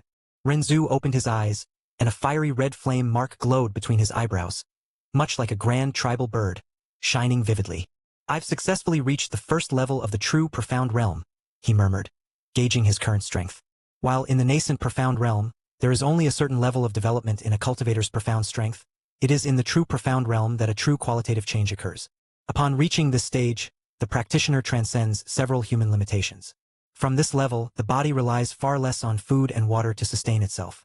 The profound energy in their system meets their vital needs, allowing long periods without eating or drinking. Additionally, their senses, physical endurance, speed, and combat power increase drastically compared to the previous stage. In short, a cultivator in the true profound realm ceases to be a mere strong human and becomes someone truly beyond the ordinary. Renzu stretched slowly, as if he had all the time in the world, before taking out the ancestral spatial symbol. With a precise movement, he bit his own finger, letting a drop of blood fall onto the symbol. In that instant, the artifact glowed brightly in his palm and, as if it had a life of its own, merged into his body in a stream of subtle light. An ancient warmth coursed through his veins, and then came the connection. A clear sense of dominion, as if all the laws of space around him responded to his command. Control over his abilities settled in his mind as a natural extension of his will. Fortunately, he didn't have to face any elaborate trials, as Lindong had to countless times throughout his story to claim an ancestral symbol. In any case, now he was the new master of the ancestral spatial symbol, and space answered to his command. Renzu smiled faintly. "Although it has many applications, I still can't cross continents or travel between planets. since that consumes an absurd amount of profound energy. But I can do this easily, he murmured, calmly analyzing the possibilities. With a simple, almost casual gesture of his hand, the space beside him twisted like a curtain made of liquid glass until a small rift opened, revealing the dark void between the layers of reality. Then, with the same tranquility, he ran his fingers over the tear, and the space mended itself, restored as if nothing had happened. I'll need to train more later, he murmured to himself, his eyes gleaming with seriousness. But now, I need to enter the Azura battlefield to hone my skills and strengthen my killing intent. Coming from a peaceful world like Earth, I still haven't experienced the true baptism of blood. If I want to be a true cultivator, I can't hesitate when the time comes to eliminate my enemies. After thinking about it, he closed his eyes and entered meditation. His consciousness was pulled into the Azura battlefield. Chapter 4 Humanity. Renzu opened his eyes, and immediately wished he hadn't. The stench of rotting blood and scorched iron filled his nostrils like a suffocating tide. The sky above was red as raw flesh, thick and heavy with mist. No stars, no moon, just a crimson shroud covering a field of corpses stretching as far as the eye could see. He was standing, or rather, he had appeared there, conscious, in the center of what could only be described as hell. Torn bodies lay piled atop one another. Severed limbs, faces frozen in expressions of terror, entrails scattered like macabre offerings to a cruel god. Men, women, children, soldiers, and cultivators, young and old. Some still steamed as if they had died seconds ago. Others were so mangled they were barely recognizable as human. It hit him like a punch to the gut. Renzu staggered back, nauseated. HH. He stumbled backward, slipping on something soft. He fell to his knees, and vomited. No elegance, no restraint, like a man drowning in something invisible. His body doubled over, abdominal muscles contracting in violent agony as bile surged up his throat. The acrid taste burned him from the inside. His chin dripped, and his hands trembled, stained with someone else's blood. He hadn't even noticed when he'd touched a corpse while falling. For long seconds, Renzu remained hunched over, spitting, gasping like a wounded animal. His eyes watered, not from emotion, but from the brutal effort of his body trying to shield itself from the horror. What the hell? I wasn't ready for this. He swallowed hard, tasting the metallic tang in his mouth as if it were his own. He spat on the ground, fighting his own body as if it were being devoured from within. Pathetic. He knew it, but this was the first time he'd seen a scene this horrific. Imagine seeing thousands of dismembered bodies. Children, adults, the elderly, all kinds of people. Smelling the blood and rot, stepping in blood and hearing bones crack. For him, the worst was the stench and the grotesque sight. It was impossible for any normal person not to vomit in a place like this. His predecessor had never killed anyone before. Though he had trained and fought in many battles, he had never bloodied his hands. So Renzu had no memories to guide him through this, and also, before everything, he was just an ordinary young man. Ambitious, yes, but restrained by the norms of a peaceful society where violence was distant, almost abstract. He grew up in a comfortable home, surrounded by unspoken rules and silent expectations. He dreamed big, read a lot, and hated the feeling of powerlessness, but he was still just one among millions, limited by laws, morality, and a life of predictable stability. He didn't know cruelty beyond screens or pages. His greatest battles had been against boredom, social pressure, and the fear of living a mediocre life. He wasn't inherently evil or indifferent like those fanfic protagonists who could kill without blinking the moment they were reborn. His rational mind tried to resist, but his primal, human, fragile instincts were in panic, and the stench made him vomit while the sight stirred a horrible feeling in his chest. He remained motionless for long seconds after vomiting again. He felt small, as if the weight of that massacre was crushing him. The silent voices of the dead piled up in his ears, forming a constant hum that sank into his bones. Hallucination. He knew it wasn't real. He knew this was the Ashura battlefield, an illusory world designed to forge killing intent in cultivators. He knew all of this, but no theory could prepare someone for the first time. The stench was real. The touch of blood, warm and viscous, was real. The open eyes of the dead, the muffled grinding of crushed teeth underfoot. It was all painfully real. They're not real. They're not real. He murmured to himself, his eyes fixed on a half-burned corpse that seemed familiar. But the Ashura battlefield was not kind. It allowed no comfort. It respected neither logic nor mental preparation. It used your mind against you, twisting the illusion until it was indistinguishable from reality. There was no control, only survival. Renzu clenched his fists. The disgust was human. The weakness was natural. But his ambition, was greater than any revulsion. If I can't handle this, then I don't deserve to ascend. He closed his eyes, breathed deeply, once, twice. He let the smell of blood flood him completely. He let the bodies around him become part of his existence, as if they had always been there. And instead of resisting the horror, he accepted it. This was his reality now. Even if the field was illusory, what he learned here would be true. Even if the corpses weren't real, the coldness he cultivated by looking at them would be. Even if the enemies had no heart, his blade would need to strike with the same precision. That was the currency of the world that had welcomed him. He breathed deeply. He stood up slowly. Blood still dripped from his fingers. The smell of iron still clung to his clothes, but his eyes were now focused. With no idea what to do, he walked in a specific direction in this space. Each step was cautious. The ground crunched under the bodies, bones snapping beneath his feet, but he no longer faltered. He still felt disgust, still felt fear, but he controlled it. He breathed deeply, blocking out what he could, trying to keep his mind steady. It's just an illusion. Just an illusion. The goal is to cultivate killing intent. Somehow, he said this to himself with conviction. He forged that idea like an inner sword, hard, cold, functional. If this was what the world demanded, then so be it. He would forge it with his own fear. But then he noticed the field was changing. A sharp sound cut through the air. Clang. Something glinted in the distance. A blade? Before he could react, a cultivator in black armor emerged from the crimson mists. His face was covered by a broken mask, his eyes blazing, his sword pulsing with murderous energy. He moved like a dry gale, silent, without hesitation. Wait, SHHK. It was too fast. A line of heat sliced through his abdomen. Renzu looked down. Time seemed to stop. His stomach split open. The blade had cut clean through him. He saw his own entrails spilling onto the ground, sliding over the corpses in a spiral. Blood erupted from his mouth in heavy gushes, and the world spun in a cruel whirlwind.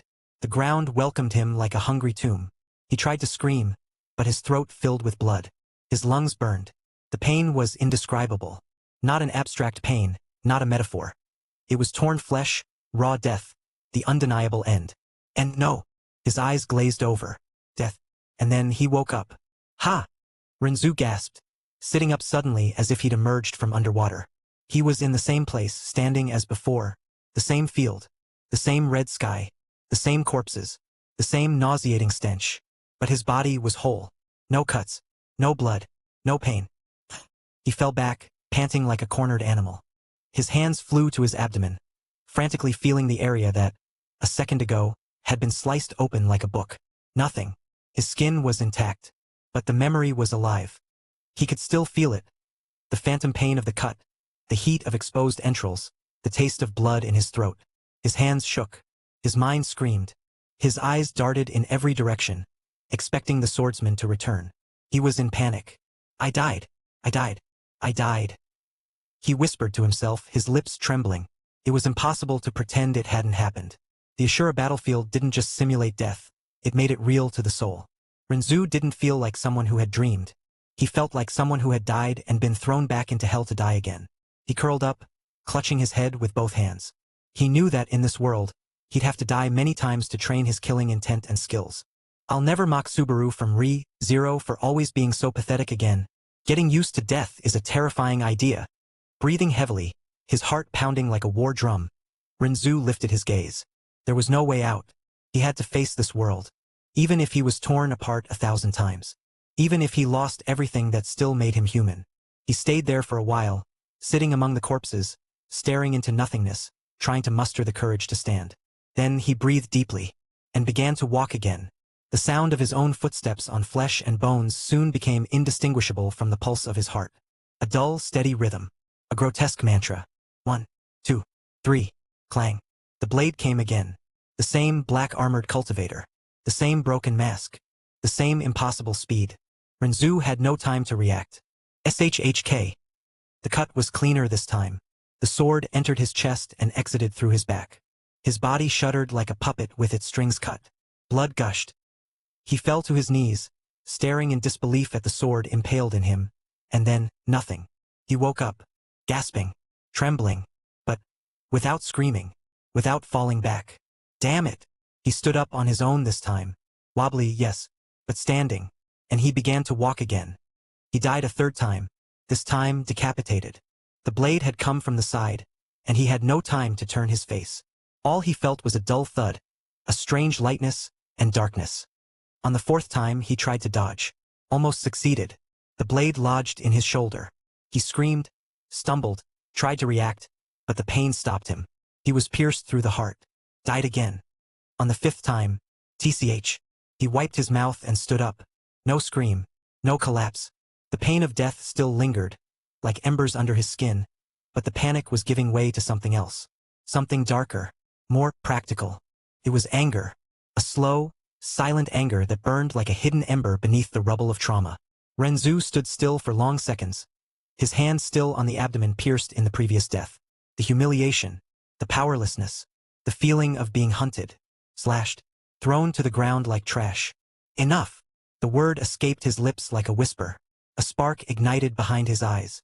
The simplest truth of a fragile human was that when wounded enough times, they learned to hate. And hatred was an instinct older than fear. Fear paralyzed you, but hatred made you fight. His mind, once gripped by fear, was now beginning to adjust to the brutal logic of the field. Fighting was the only option. And so he did. On the sixth time, he survived. When the masked cultivator appeared, Renzu was already in position. His eyes were sharp. He began to use the skills his body had cultivated over the past decade. Boom! The flaming sword of the vermilion bird exploded toward the enemy. The sword came, slicing the attack in half. But this time, Renzu was no longer there. It was a feint. Die! With a roar, he spun his body and used the first stage of the consoling song of the vermilion bird spirit, swinging the blood-stained sun blade in an attempt to kill his enemy. This was the only technique from the profound art he found easy to use at that moment. It condensed a blade of the vermilion bird's flames. With his low cultivation level, he couldn't unleash the full potential of this skill, which would be like the descent of a second sun in the form of a giant flaming blade capable of cutting and vaporizing stars entirely. But it was enough to be used. Clang. Skkk. The enemy's blade fell. The cultivator's head spun in the air like a plucked fruit. Renzu gasped, his eyes wide. I killed him. It sank in. He panted, his shoulders trembling, his chest heaving like a broken bellows. His body was covered in blood, someone else's blood. He stared at the decapitated head rolling on the ground. The enemy's cracked mask fell with a dry snap, revealing an ordinary, almost peaceful face. No anger, no expression, just death. I killed a person? His voice came out low, hoarse, almost inaudible. His legs wobbled. He fell to his knees, still staring at the corpse. His hands were trembling, dirty, sticky with the warm blood of another living being. Even though he knew it wasn't real, even though he had acted only to survive, even though he had died 5 times before, nothing had prepared him for the feeling of killing. For real, the heat of adrenaline, the desperation for survival, had driven his body. But now, in the stillness after the battle, the guilt of his act fell on him like a tombstone. I took a life. His stomach churned, but he didn't vomit. His body seemed frozen, as if even the disgust was anesthetized. A chill ran down his spine. Was this what it meant to live in this world? Was this what it meant to be a cultivator? If it was, then this world had no room for hesitation. Renzu closed his eyes, trying to breathe, trying to find something within himself that was still pure. But he found only silence. Nothing answered, nothing condemned, nothing comforted. He didn't want the guilt he felt to die. But perhaps it was inevitable. Clang. A metallic sound cut through the air. Renzu stood up abruptly, his eyes wide. 2 figures emerged from the crimson mist, both cloaked in dark robes and wielding blades of different shapes. One with a curved sword of swirling wind, the other with a halberd made of black bones and pulsing red lightning. What? They came together. Boom! The first attack came from above, an arc of energy slicing through the air. Renzu raised his flaming sword of the vermilion bird to block, but the second enemy was already at his flank. Damn it! Shhk. An intense pain pierced his chest. The cut wasn't clean like before. It was brutal, forced, as if it tore his soul along with his flesh. The air vanished from his lungs. Blood sprayed from his mouth. The second cultivator spun the halberd and drove it into his abdomen. Renzu screamed. The pain was real, cruel, blind. The field spun. His knees buckled, and he died. Again. But when he opened his eyes once more, something had changed. Renzu didn't scream. He didn't fall back. He didn't check if he was still alive. He just breathed deeply, and stood up. His eyes were cloudy, but his heart was steady. They killed me again. It's fine. I'll kill them back. He walked a bit further and they came again. Two cultivators, the same silhouettes from the previous deaths. One with the curved wind sword, the other with the pulsing blackbone halberd. But this time he didn't retreat. The vermilion bird flame danced in the form of a blade in his hand. The first cultivator attacked with a swift, slicing strike from above. Renzu dodged to the side, almost sliding on the blood-soaked ground, and countered with a lateral slash infused with his intent to kill his opponent. Clang! The blades clashed, sparks flying. But this time he won the exchange. He twisted his wrist, shifted the enemy's center of gravity, and with a short step, drove his blade into the base of the opponent's neck. SHK. The body fell, lifeless. The other came immediately, roaring, spinning the halberd with blind ferocity. Renzu tried to execute the second stage of his profound art, empirical dance of the vermilion bird, which condensed the flames into a silhouette of the vermilion bird around him, dozens of meters wide in the sky, like a true flaming bird soaring through the heavens. He could use it to envelop his body, enhancing his attack and defense power, or to fly or charge forward at immense speed. Or he could launch the silhouette toward his target, creating a concentrated explosion in a small area. A burst of fire erupted behind him in the form of wings that unfurled with force. The impact propelled him forward like a projectile. In a flash, he appeared inside the enemy's guard. The halberd came, but it was too late. His blade pierced the cultivator's heart with a dull thud. SHK. The enemy gasped and fell to his knees. Renzu didn't celebrate. He just breathed. But the Ashura field didn't let him rest. More footsteps, more shadows. For this time, silhouettes emerging from the crimson mist, like hungry specters. All at the same cultivation level as him, but different in style. Dual swords, ice spear, axe with runes, dancing chakrams. Renzu's heart beat faster. So that's how it's going to be? He assumed the basic sword stance he had learned from his predecessor's memories. Feet apart, center steady. When the first came, he was already moving. Boom! The field exploded into motion. The battle was brutal. Fast. No time to think, only react. One mistake and he'd be dead. Clang, clang, clang. He fought with everything. With every exchange, his eyes read patterns, sought weaknesses, adapted. The flaming sword moved like a whip, a spear, a guillotine. He quickly realized the cultivators appearing in this place were far stronger than him, but within his capacity to defeat.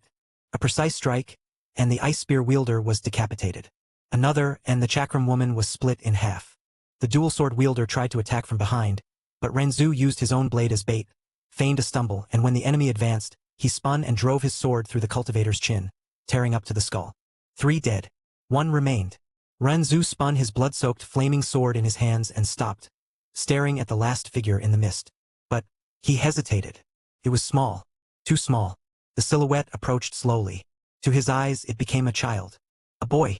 Fragile arms holding a small short sword. Large eyes glowing purple, trembling. Renzu felt his entire body freeze. It can't be.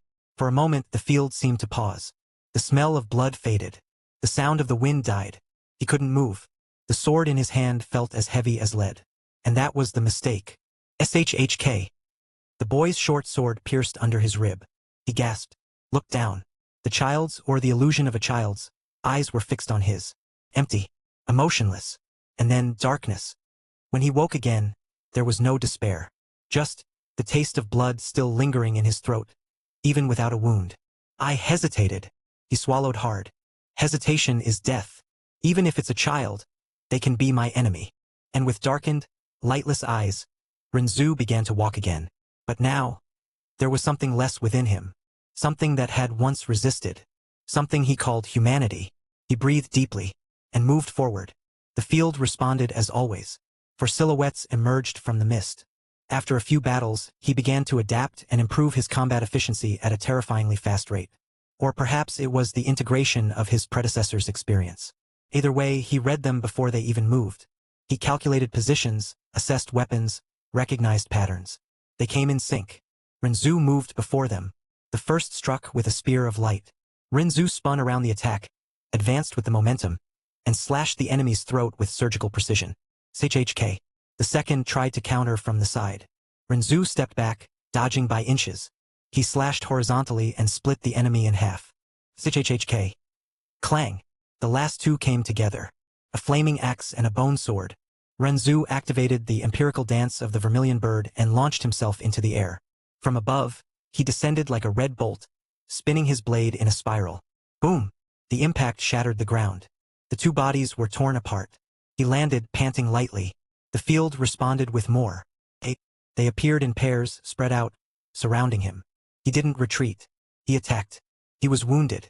His left arm's flesh tore open. He felt the pain and ignored it. Blood streaming down blurred his vision, but his eyes didn't blink. One cultivator tried to bind him with chains. He ripped off the arm of the enemy beside him and used it as a shield. Another tried to pierce his heart. Renzu used the sword lodged in his abdomen to spin his body and behead the opponent with a flaming spinning kick. He killed. The second stage of the consoling song of the vermilion bird spirit, once clumsy, became an extension of his body. The flaming silhouette no longer exploded in uncontrolled force. It hovered over him like a predatory bird, silent, patient, lethal. Even the physical arts he had once ignored began to seep into his reflexes. His movements stopped being awkward and became more refined. Flows of profound energy intertwined with physical strength in every dodge, every counterattack, every step, improving his condition and further integrating the second stage of his profound art, enabling him to kill his enemies more easily. Though he didn't need time to stabilize his cultivation, his use of it was still not perfect. But after fighting, his combat skills became more refined and efficient. At the end of the confrontation, the field was silent. His feet sank into the flesh of corpses. His clothes were in tatters. His body was covered in wounds. And yet he was standing. But the Ashura field didn't end. 16 came. The difference was grotesque. Their techniques varied like rain in a storm. Illusions, poisons, spiritual energy explosions, curses, blasts of freezing profound energy. Renzu was caught and died. He came back, tried again, and died again. Another attempt. On the 6th try, he killed 11. On the 7th, 12. On the 8th, he killed them all. And then more came. Not 4, not 8, but dozens. Maybe 40, maybe 60. It was impossible to count. Renzu stood still. He knew it was impossible now and that he should leave the Ashura field, but he needed to get stronger, so he fought. He killed. He was torn apart. He woke up, fought again. Hours passed. Or days. Or weeks. He lost track. He could have left this place at any time, but he chose to stay. All that remained was the sword. All that remained was the will to kill. His eyes no longer wavered at the sight of a child, an elder, or a familiar face. The killing intent growing in his body had become part of his soul. The next morning arrived quietly. The sun had barely broken the horizon when the clouds began to take on soft hues of gold and lilac. A fresh breeze swept through the courtyards of the Yoon family mansion, carrying the scent of dew and new leaves. Some servants were already up, tending to their chores, while some disciples were waking to practice. Inside one of the residences, light filtered through the simple wooden structure's windows. Renzu sat immersed in a meditative state, legs crossed, his clothes slightly damp with sweat from his night of practice. His eyes opened. The first rays of sunlight touched his face, but he didn't react. No smile, no expression of relief or satisfaction. All that remained was an expressionless face. His gaze, once filled with curiosity and excitement at being in another world with countless tools to reach the pinnacle and ruin the life of the scum Che, was now hard as a forcibly carved monolith, cold and unyielding. Deep eyes, like silent wells, where humanity once existed, now held only calm and serenity. Yet, if someone looked deeper, they would find an indifference that cared for nothing. He let out a faint sigh. He looked at his hand and squeezed it gently. I think I got stronger? My control over profound energy has improved, and I've mastered the first 2 stages of the consoling song of the vermilion bird spirit out of 10. Plus, I've adapted to using the close combat skills the original Renzu trained his whole life to acquire. Truly, fighting is the best way to refine skills. A faint smile danced on his lips. And this after just one night. Does that mean I'm talented? Or rather, it seems the World Prime liquid must have helped enhance my comprehension or the fusion of the 2 souls. No, I think it's the first option. As he murmured this, he ran his hand over his chin. He clearly recalled how, in Emperor's domination, absorbing the World Prime liquid had granted Li Qie a fate palace, a physique, and a primordial life wheel, all at absurdly high levels that far surpassed even what was considered the absolute peak of that world, like the immortal level Long Jingxian possessed. And Long Jingxian was no ordinary figure. She was the pinnacle among geniuses. Supreme talent, supreme speed, supreme intelligence. Capable of stealing any merit law, skills in general, with a single glance.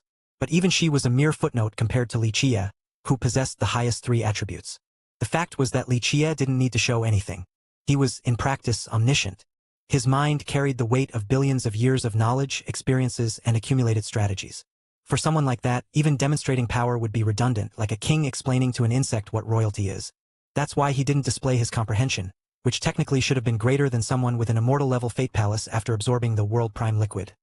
That benefit was useless to someone like him. But for Renzu, the situation was different. Though he hadn't yet reached Li Qia's theoretical level, he felt his comprehension might be approaching Long Jingxian's, at least in this specific aspect.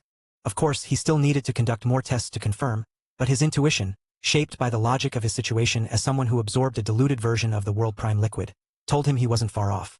In other words, the world prime liquid had also enhanced his comprehension talent and might even have improved his lifespan and more. His current obstacle to fully demonstrating this comprehension was fundamentally different. He wasn't born in this world. He was a complete outsider, someone whose instincts and foundations weren't shaped from birth by profound energy or the techniques and conventions of this universe. Yes, he had his predecessor's memories, the true owner of this body. But those memories, while useful to an extent, were far from sufficient. They lacked detail, depth, the real, continuous, organic experience. Comprehension is like a hand-drawn map in the midst of a living forest. For someone native to this world, the path was already charted from birth. It was as if they had grown up in the forest, knowing every trail, every tree, every trap since they learned to walk. And those called comprehension geniuses had talents that let them leap over obstacles as if gliding over roots that supported them. But Renzu? He wasn't born in that forest. He was thrown into it with a borrowed memory and a lit torch. He had fragments of the map but not the instincts. With every step, he was like an outsider carving his own path with dirt-stained fingers, learning from every stumble. The absorption of the world prime liquid, it was as if, for a moment, the forest opened before him, revealing hidden trails and shortcuts even the natives couldn't see. It didn't make him the king of the forest, but it gave him a compass and a momentary aerial view. In other words, the more he lived in this world and adjusted to this reality, the more his comprehension could be refined until it reached Long Jingxian's level, who could replicate anything with a single glance. But this was just a theory based on the condition of his rebirth. Well, I'll find out in the future. For now, I'd better take a bath and then keep training. Shaking his head, Renzu tried to set it aside for now and stretched. He then headed to the bathroom, heated water, and prepared the tub. He missed a shower but didn't mind using the tub to clean himself. He was reeking of sweat. /N. Good evening, everyone. I truly hope you enjoyed this debut. From the very beginning, my goal was to show that Renzu is different. Sure, he's ambitious and came from our modern world. But he's still human, with his own limits and principles, some of which were broken in this very chapter. He hates Scumche just as much as you do, so don't worry. That villainous edge is here to stay. This is only the beginning of his journey, and I can't wait to hear what you all think. 5. Chapter 5 Preparations. Renzu stepped out of the bath shortly after, his still damp hair tied into a simple yet elegant bun, secured with a black ribbon. He wore black Taoist robes, with subtle golden details on the sleeves and collar. Nothing ostentatious, but on his frame, even the most understated attire took on a natural grandeur, a result of his aura of the banished immortal. He paused in the center of the room for a moment, adjusting his collar calmly and taking a deep breath, pondering whether he should continue cultivating. The answer was obvious. Yes, he needed to become stronger. Relaxing was not an option. But first, there was something he needed to do. Inform the parents of the former owner of this body, or rather, his parents now, that he would enter seclusion for training.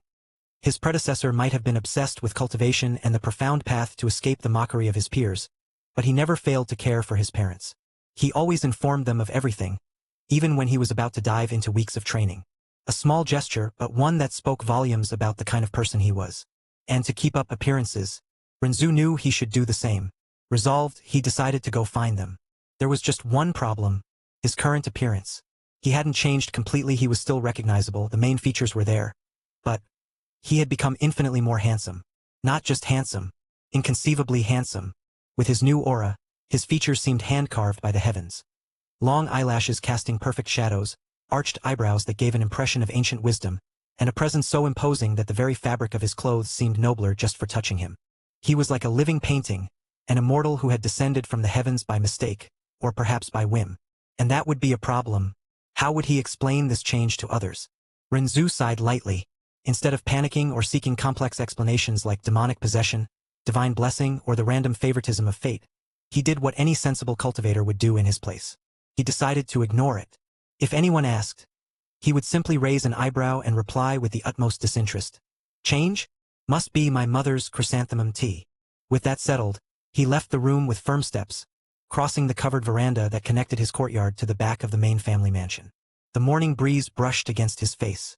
The stones on the path were still damp with dew, and the distant sound of sweepers and servants beginning their tasks filled the air with a comforting familiarity. Soon the stairs began. First was a young maid carrying a tray of fruit. She tripped over nothing, stopping only because the tray crashed to the ground. Her hands trembled. Her face, pale as porcelain, flushed crimson up to her ears. She opened her mouth, but no words came out. Renzu kept walking. "Good morning," he said with unpretentious kindness, not even turning his face. His voice was calm but resonated in the maid's ears like a celestial melody. She sank to her knees, hands still outstretched as if she could touch him just one more time. Her heart pounded so fiercely that, for a moment, she thought she would die of love right there. Years later, she would tell this story to her grandchildren as the day she saw an immortal and became certain she would never marry another man. Another servant, a middle-aged man, was coming from the back with a basket of firewood. His eyes met Renzu's for an instant, and he stopped abruptly. One eyebrow arched, then the other.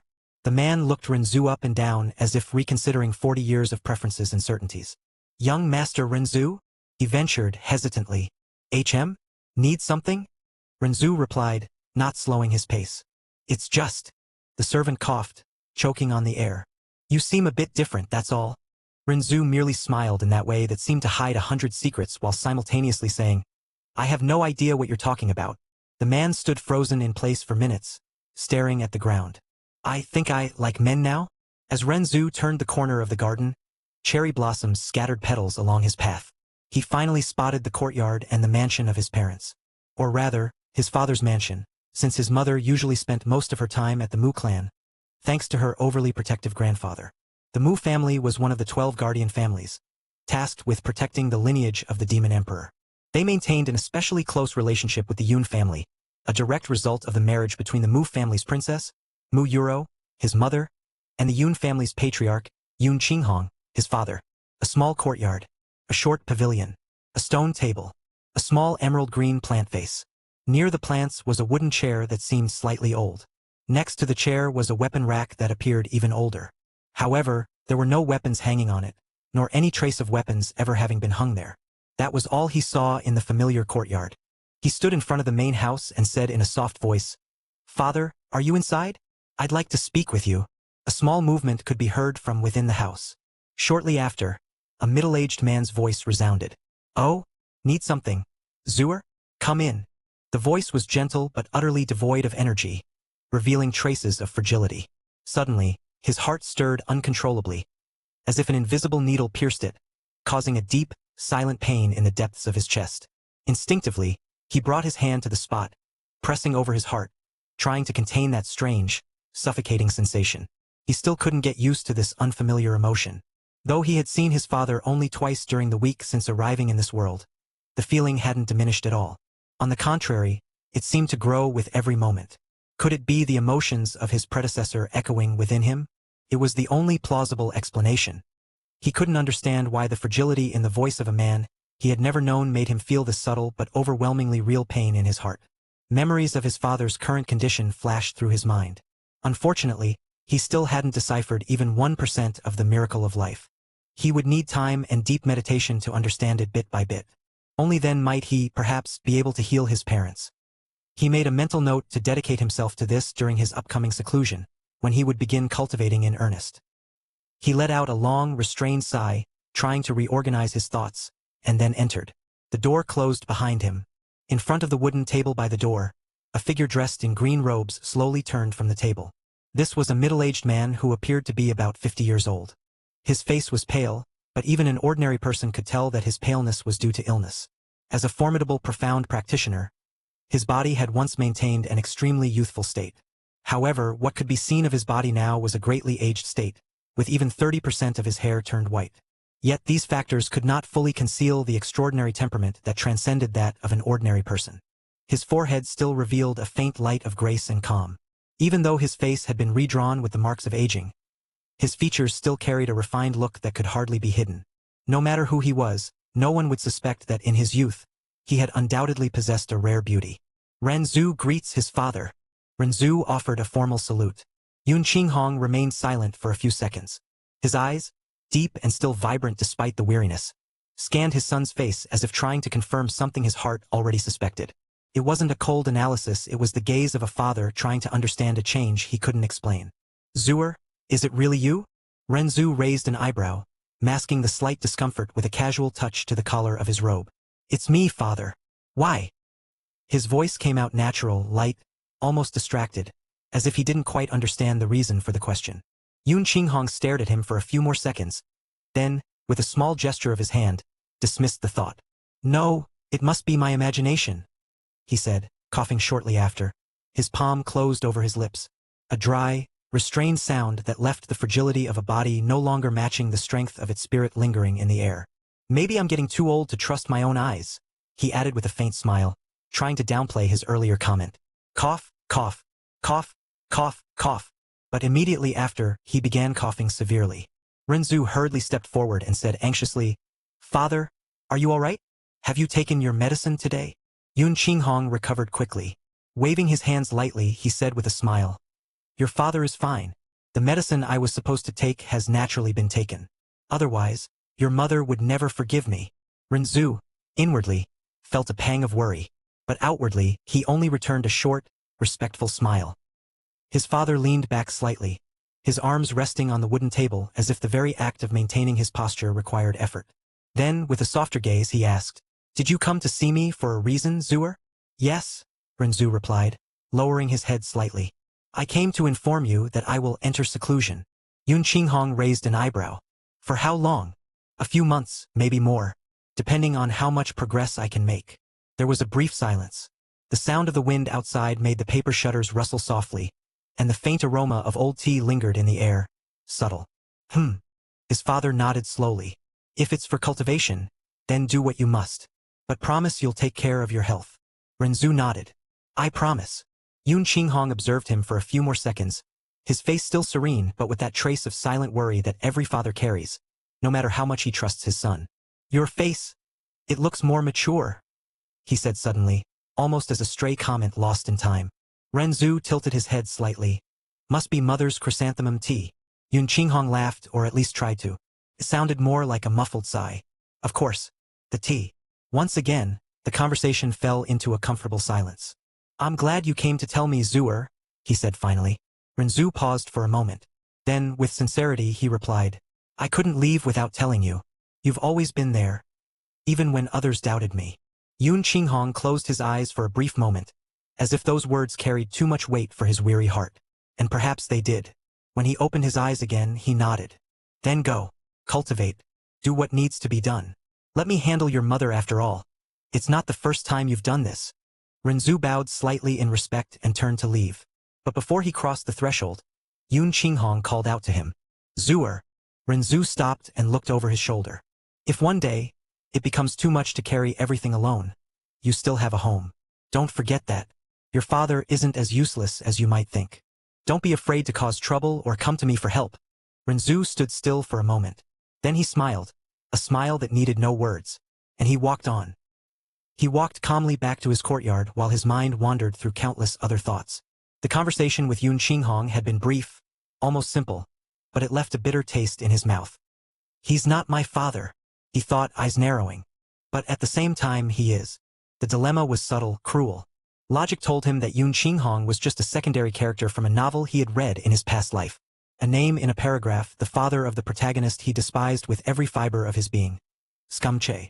An arrogant, impulsive piece of trash, driven by hormones and luck, fawned over by women who should have been far above him, protected by a ridiculous plot and an ancestral goddess who treated him like the reincarnation of the Tao. Yes, he remembered it all too well. He recalled the growing hatred he felt with every chapter of the novel as he watched that useless fool be forgiven, exalted, admired for actions that, in the real world, would inspire repulsion. But he was occupying the body of the boy who had been adopted by the protagonist's parents. Real parents. People who loved him, who raised him with care, who cared even when the world didn't. Renzu sighed, and as he passed through the garden, his feet stopped on their own. He looked at a small plum tree, its fruits still ripening. He remembered a scene. Not his, but the former Renzu's, sitting under that same tree, listening to his father talk about cultivating the spirit while his mother laughed softly with a bowl of tea in her hands. It was a borrowed memory, but it hurt as if it were his own. That man, he thought, his throat tightening, has been more of a father to me in 7 days than my real father was in my entire previous life. And then, there was the problem. Scumche, the real son. That worm will look me in the eyes one day and say he sees me as a brother. Renzu almost laughed, but it was a dry, humorless sound. Brother. The idea was absurd, unacceptable, but he already knew.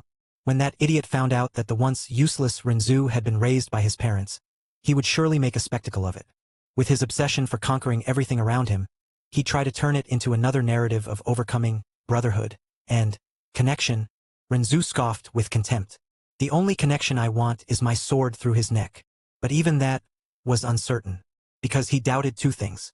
First, whether he would have the strength to defeat him with the ancestral goddess at his side, that divine aberration who hovered over him like a lovesick shadow, willing to rewrite the laws of the world for that trash.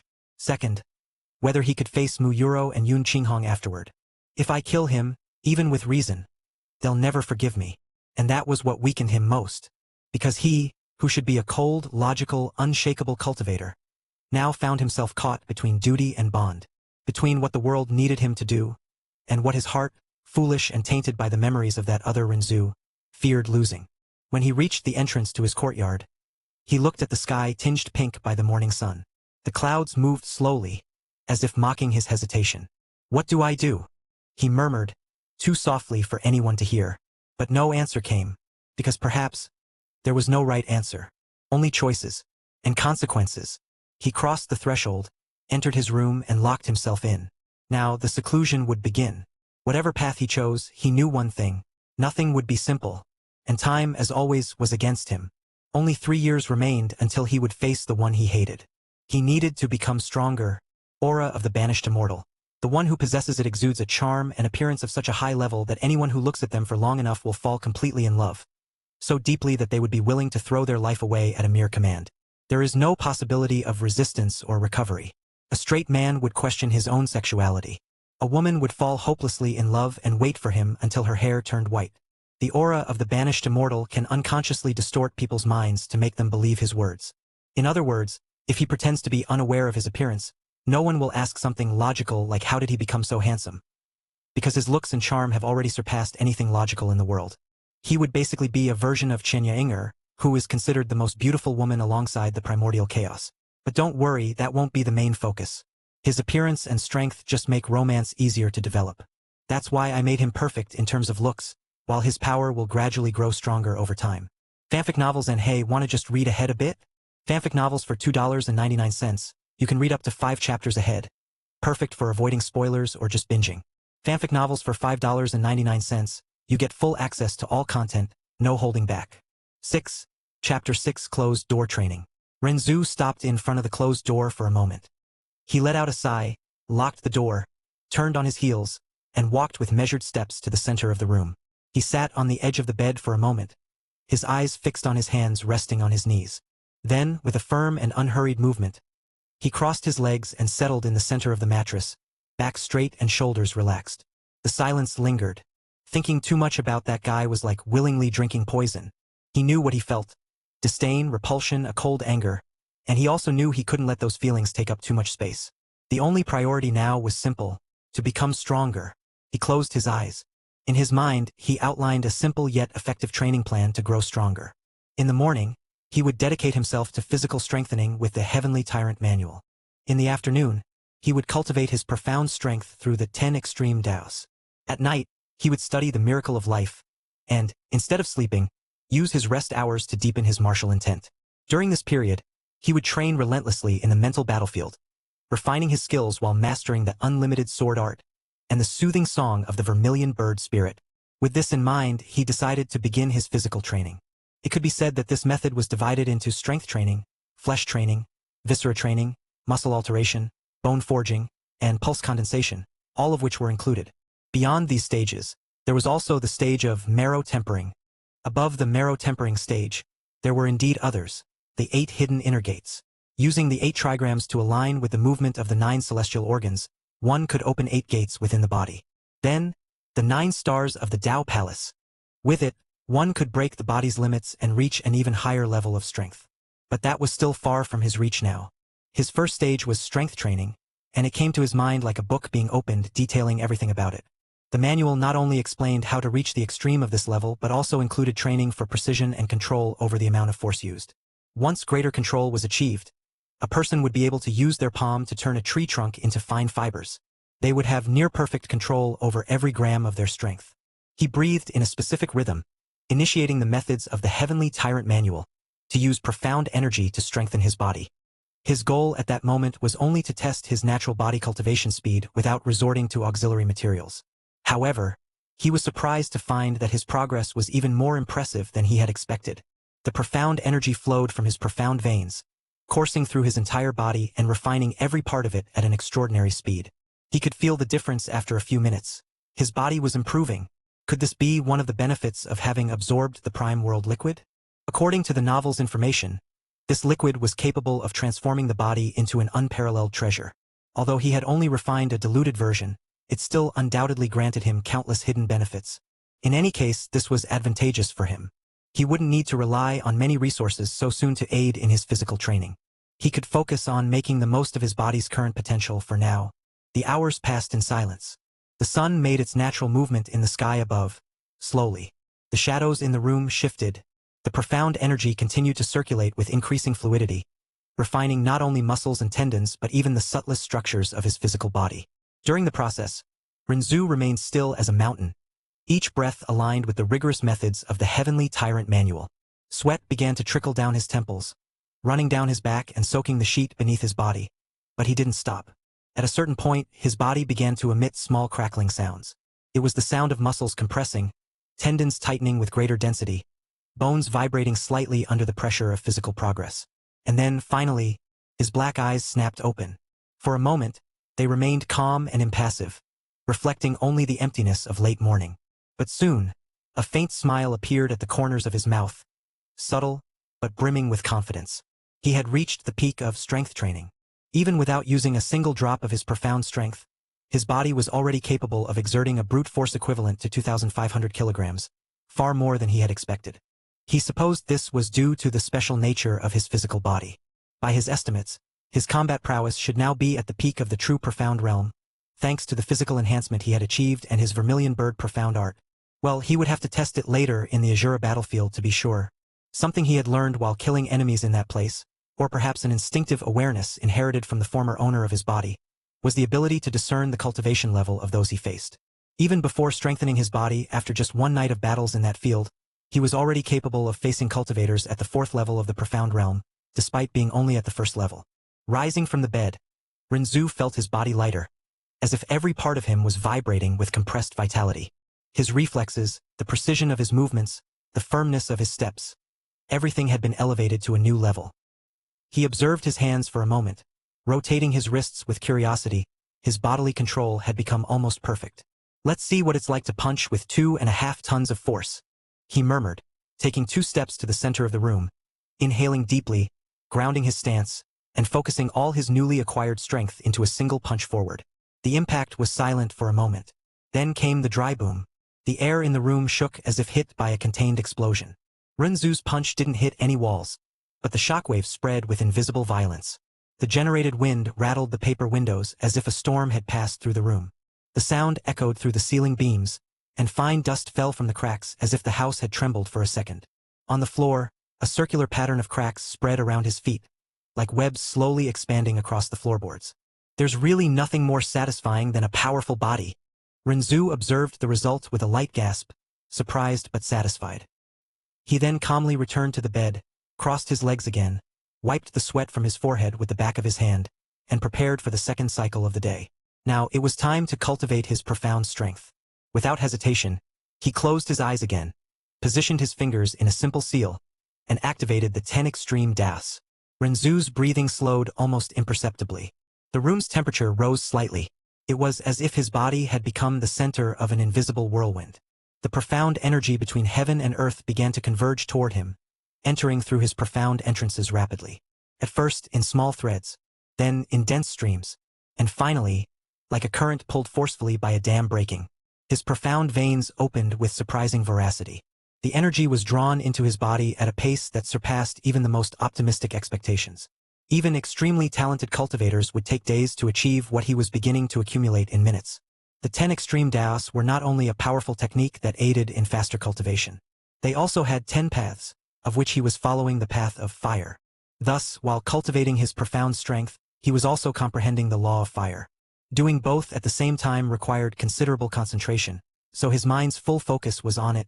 The energy entering through his profound entrances flowed like water through carved riverbeds, without resistance or reflux. With each complete cycle of the technique, he felt his profound veins expanding, strengthening little by little, while his mind tried to grasp the insights about fire described in the 10 extreme daos. Time passed. The daylight faded through the window slats, tinting the room with golden hues that slowly darkened. Outside, the distant sound of cicadas and the whisper of the wind in the leaves marked the fall of night. But inside that room, the world was in complete silence. Renzu continued cultivating. Hours had passed without him eating or drinking a single time. His body coped well due to his cultivation level, which allowed him to survive for several days solely on profound energy. The profound energy continued to flow, absorbed by his profound veins with almost abnormal efficiency. The law of fire slowly began to become clearer in his mind physically. He could feel a faint warmth growing in his chest, like a spark yearning to become a flame. But despite all the progress, he still hadn't broken through to the next level. When he finally slowed his breathing and allowed the energy to settle, he opened his eyes slowly. The darkness of the room enveloped him, but his night vision allowed him to see every detail with calm clarity. Enough for today, he murmured calmly. Although he hadn't advanced to the second level of the true profound realm, he wasn't bothered by it. He knew the process would be slow, even with his unparalleled profound veins in this world and his high level of talent. He couldn't skip multiple levels in a few minutes. That would be too fantastical without some legacy or pill to justify it, right? He sat in silence for a few moments, breathing deeply. Then, without hesitation, he turned his attention to another priority. The miracle of life. Renzu closed his eyes again. His consciousness touched this medical manual created by the goddess of life, Li Suo. A green light shone in his mind, expanding in all directions with the force of a small but intense sun. And then came the information. Not in words, but in sensations, visions, structures too complex to be described simply. It was as if his mind were watching the construction of a complete organism, cell by cell. Tissues forming, bones shaping, energy flowing like blood, veins connecting to meridians. He spent hours comprehending the miracle of life, then entered the battlefield of his martial intent to train his skills. And so the days passed with him doing the same thing. 2 weeks later. 2 weeks had passed since Renzu had begun his extreme training regimen.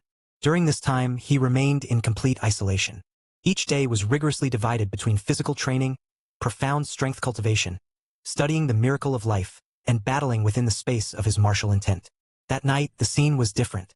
The Great Zhou Mountain, one of the largest natural formations outside the Imperial Demon City, rose like a millennial colossus on the horizon. Its rugged, tree-covered face gave it an intimidating appearance. At the foot of the mountain lay a vast, silent plain, covered with low grass and dotted here and there with natural stones. The light of the full moon poured over the world like liquid silver, bathing everything in a cold, silent, pristine glow.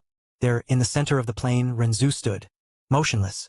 He had been there for hours, eyes closed and body relaxed, breathing in a specific, continuous, deep rhythm. Each inhalation seemed to draw in the very essence of the night sky. Each exhalation made the wind blow gently around him.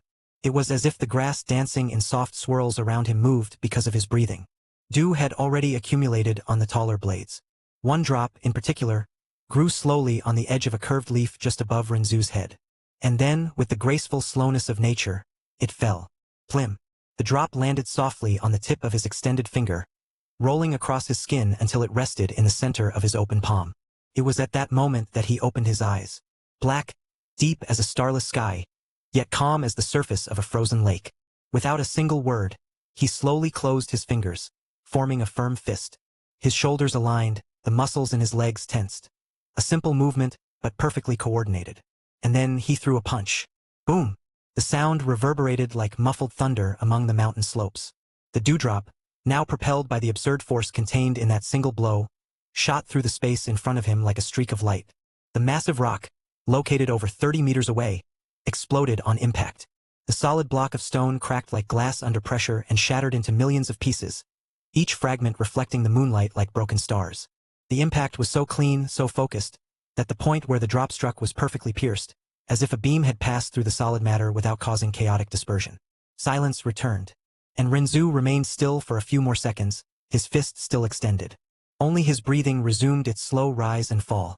"I finally did it," he murmured to himself. After a week locked in his room, training relentlessly, he decided to teleport through the ancestral spatial symbol to an isolated location where he could test his skills freely. He chose a remote mountain, perfect for training without interruptions. The blow he had just executed was exactly what he had been practicing throughout the following week. His goal was to perfect control over his strength until he achieved complete mastery. His idea was to control his strength to the point of not destroying the dewdrop and instead propel it to be used as a bullet. It might seem simple, but it was utterly absurd and required incredible control. He had to exert immense effort to reach this level, and it brought him many benefits. His speed in releasing profound energy, switching between techniques, and everything else skyrocketed to an entirely different level. The dewdrop, composed of a highly unstable and fragile molecular structure with almost no mass of its own, was the ultimate test of strength control. The slightest wrong vibration, the smallest deviation in pressure, and it would shatter or evaporate instantly. Instead, Renzu wanted it to absorb his strength, convert the momentum, and be launched with concentrated speed and density, like a high-penetration projectile. But for that, the punch couldn't just be strong. It had to be absurdly precise. From a technical standpoint, what he sought was a perfect combination of three factors. Energy transfer without dissipation. The punch's impact needed to transfer kinetic energy to the drop directionally, without causing distortions that would scatter it. This meant his palm, fist, muscles, and entire body needed to operate in perfect synchrony. Micro-adjustment of force per contact area. Every square centimeter of his hand needed to exert exact force, measured in grams per millimeter. A difference of 0.01 kilograms could mean the drop's destruction or inertia. And finally, synchronization between breathing, pulse, and profound energy conduction. For this, he had to learn to condense the energy at the exact moment of contact, without recoiling or letting a single thread escape. The result was not just a dewdrop flying like a bullet. It was a complete breakthrough in his ability to manipulate profound strength. By achieving this meticulous control, Renzu also drastically increased his speed in activating techniques, his energy consumption efficiency, since he now used energy only at the exact point needed without leaks or waste, and finally, his bodily reaction time, as the training required reading micronatural events like the moment the drop detaches from the leaf, which refined his kinesthetic and instinctive perception to superhuman levels. It was a highly effective training, and he had to dedicate a significant amount of time to achieve it. But, obviously, even with the addition of this new training to his routine, it didn't undergo any significant changes. He still trained his body in the morning, cultivated in the afternoon, and studied the goddess of life's medical manual at night before diving into the battlefield to refine his skills. Thanks to his constant efforts, he reached the fourth level of the true profound realm. Additionally, he was almost at the peak of the first layer of the 10 extreme Daos, and his mastery over the fire element was becoming superb. Beyond his cultivation, he had also reached the peak of flesh training, the stage following strength training, in the Heavenly Tyrant Manual. To reach this stage so quickly, he relied on the aid of some special herbs. He had used 3 slices of crimson blood ginseng, acquired in the hidden Imperial Demon City. In fact, anticipating his future needs, he purchased various herb seeds mentioned in the manual in his mind. Using his life spirit flame, he magically accelerated the growth of these plants, making them mature quickly. This method completely eliminated his concerns about resources for cultivation. Speaking of the body, he had basically achieved comprehension of 1/10 of the miracle of life. Currently, he was not only capable of identifying and curing many diseases but also able to open the profound entrances of a practitioner. Finally, he possessed complete knowledge of the entire human body, having learned full human anatomy and being capable of using some acupuncture. But his greatest gain was, without a doubt, in his combat prowess. Every night, he spent at least 8 hours in the Azura battlefield, fighting and killing countless enemies while refining his skills. This process drastically increased his killing intent. He had already eliminated tens of thousands of opponents. His battle experience became as vast as that of old monsters hundreds of years old. During this period, he successfully mastered up to the 10th stage of the Soothing Song of the Vermilion Bird Spirit and achieved initial success in the Unlimited Sword Art. He relaxed his arm and let it fall to his side, looking at the spot where the rock had once been. On the ground, a small crater smoked lightly, as if reality itself had been scratched. Renzu looked up. The full moon seemed higher now. Getting stronger was fun. A calm smile appeared on his lips before he resumed training. Fanfic novels and hey, wanna just read ahead a bit? Fanfic novels for $2.99. You can read up to 5 chapters ahead. perfect for avoiding spoilers or just binging. Fanfic novels for $5.99. You get full access to all content, no holding back. 7.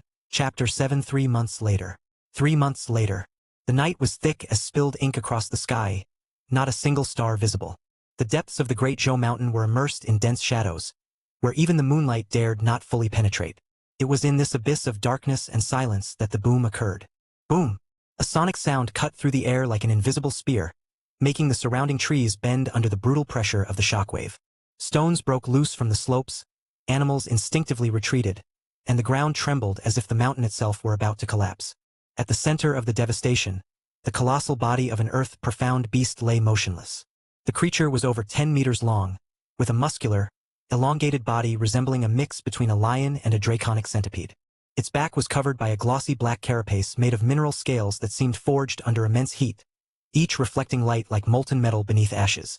Two curved, bony mandibles protruded from its head, resembling natural cranes capable of crushing rocks with ease. Its eyes, 3 on each side, glowed in a dull amber hue, cold and unmoving, as if not meant to see but to hunt by vibration and heat. The creature had 6 powerful legs, each ending in claws made of natural obsidian, sharp as blades and heavy enough to leave craters upon touching the ground. Between the segments of its torso, rigid spines sprouted, rising like spears whenever it prepared to attack. At its tail, there was a protrusion resembling a stone hammer wrapped in veins of dried lava, vibrating faintly with compressed profound energy. When enraged, the tail would heat up until it emitted a reddish glow, like embers about to ignite. There was a clean hole piercing its thorax, a perfect circle of torn flesh, pulverized bones, and dispersed vital essence. The smell of blood and profound energy lingered in the air like a dense mist. This beast was a Inmu, also known as the Terror of the Depths. It was half a step away from reaching the strength level of a sky-profound beast, meaning it possessed a cultivation level at the peak of the earth-profound realm, equivalent to a cultivator in the first or second level of the sky-profound realm in terms of combat prowess. The truth was that most profound beasts were stronger than human cultivators due to their resilient and absurdly stronger bodies. Renzu let out a soft sigh. He retracted his arm, rotating his wrist naturally. He wore only a reinforced combat robe, marked by cuts, dust, and traces of blood. None of it his, of course. The beast didn't even have time to react. The fist he used to pierce the monster carried only his brute strength, the result of 3 months of intense training and an absurdly refined control over every aspect of his body. His mastery was so precise that he could gather an exact amount of energy into a minuscule point and release it with near-perfect precision. This level of control elevated the activation speed of his profound strength to an almost instantaneous level. In simple terms, he could apply all his strength in a gentle touch and still reduce a rock the size of a small hill to dust. Another example. Regardless of the enemy's external defense level, he could concentrate his profound energy directly inside the opponent's body, causing internal destruction. The physical application of this technique was complex, requiring near-superhuman synchronization, but if fully mastered, his combat prowess would reach a new, unmatched level. But he supposed it would take a few years to achieve such a level. Renzu raised his eyes, allowing the silence to reclaim the surroundings. He took a deep breath. This was his current training ground, a natural labyrinth of caves, tunnels, and hidden valleys within the Great Joe Mountain, where cultivators rarely tread due to the absurd number of powerful, profound beasts. Renzu not only settled there but cleared the surroundings completely, luring the beasts one by one to kill them. In this world, besides humans, monsters could also cultivate and used the same power level system. However, what differentiated them from human cultivators was the presence of so-called profound cores. Ordinary beasts didn't possess these cores in their bodies. From nascent profound beasts onward, however, profound cores existed in all adult beasts, functioning similarly to the core of profound veins in humans. Nascent profound cores were the easiest to obtain and, consequently, the cheapest. They were usually sold for prices ranging from a dozen to a few hundred yellow profound coins. However, as the core's classification increased, its value grew exponentially. In weaker nations, a single Earth profound core could be sold for an astronomical price. Sky profound cores were considered priceless treasures. As for the legendary Emperor profound cores, well, although they weren't extremely rare in the Imperial Demon City of the illusory demon realm, they still held extraordinarily high value and were highly coveted. That was why he was hunting profound beasts. Although he had followed the routine he planned initially, over the 3 months that passed, he also changed a bit and began hunting profound beasts to sell their cores and earn money to buy the resources he needed. After 3 months, Renzu broke through from the 4th level of the true profound realm to the 10th level of the spiritual profound realm. He was only half a step away from the earth profound realm. Despite the impressive speed at which he advanced several cultivation levels, he still considered his current level low. However, that didn't worry him in the slightest, as his combat power was simply terrifying. Thanks to his continuous efforts, his body training had reached the marrow tempering level, and he had cultivated about 60% of that stage. In the traditional path of physical cultivation, the martial artist progressed from strength training to flesh training, then to viscera training, followed by muscle alteration and bone forging. At each stage, profound energy seeped deeper into the body, becoming more integrated and efficient. When it finally penetrated the bone marrow, the phase known as marrow tempering began. Although he had consumed many resources to reach this level, the result was impressive. His body now possessed an additional strength of 60,000 kilograms, fully under his control. According to his own calculations, he could easily defeat 20 versions of his former self before losing his cultivation, using only physical strength. And it wasn't just strength. All his physical attributes had skyrocketed, elevating his power to a new level. He could, theoretically, reduce mountains to dust with a single punch, combining brute strength, speed, power, and control. Of course, he couldn't do this casually yet. However, there was a problem. This level of power relied on close-quarters combat. Against sky profound realm cultivators who could freely fly in the skies, this became a limitation. Well, he could try to compensate for this by using the unlimited sword art to fly on a sword, but he hadn't yet achieved a mastery that allowed him to replicate his physical speed during flight. But things would change if a sky profound realm cultivator or above were on solid ground, and within his reach he supposed he could reach the point of killing them easily. That's what happened when an absurdly powerful body training manual was given to someone from a lower world. Besides his body, which now granted him truly terrifying combat power, his 3 months spending 8 hours a day in the Ashura field had also given him unparalleled battle experience. There, he constantly fought for his life against enemies who, for the most part, were superior to him in cultivation or skills. And yet, he killed them. Not hundreds, not thousands, but millions over the 3 months that passed. Each confrontation had shaped his reflexes, sharpened his technique, and forged his killing intent to the limit. For example, he resumed cultivating his family's profound art and reached the 10th stage, a level far superior to what he had previously achieved. The purple cloud art is the fundamental technique of the Yun family. With lightning attributes, its profound energy manifests in a purple color.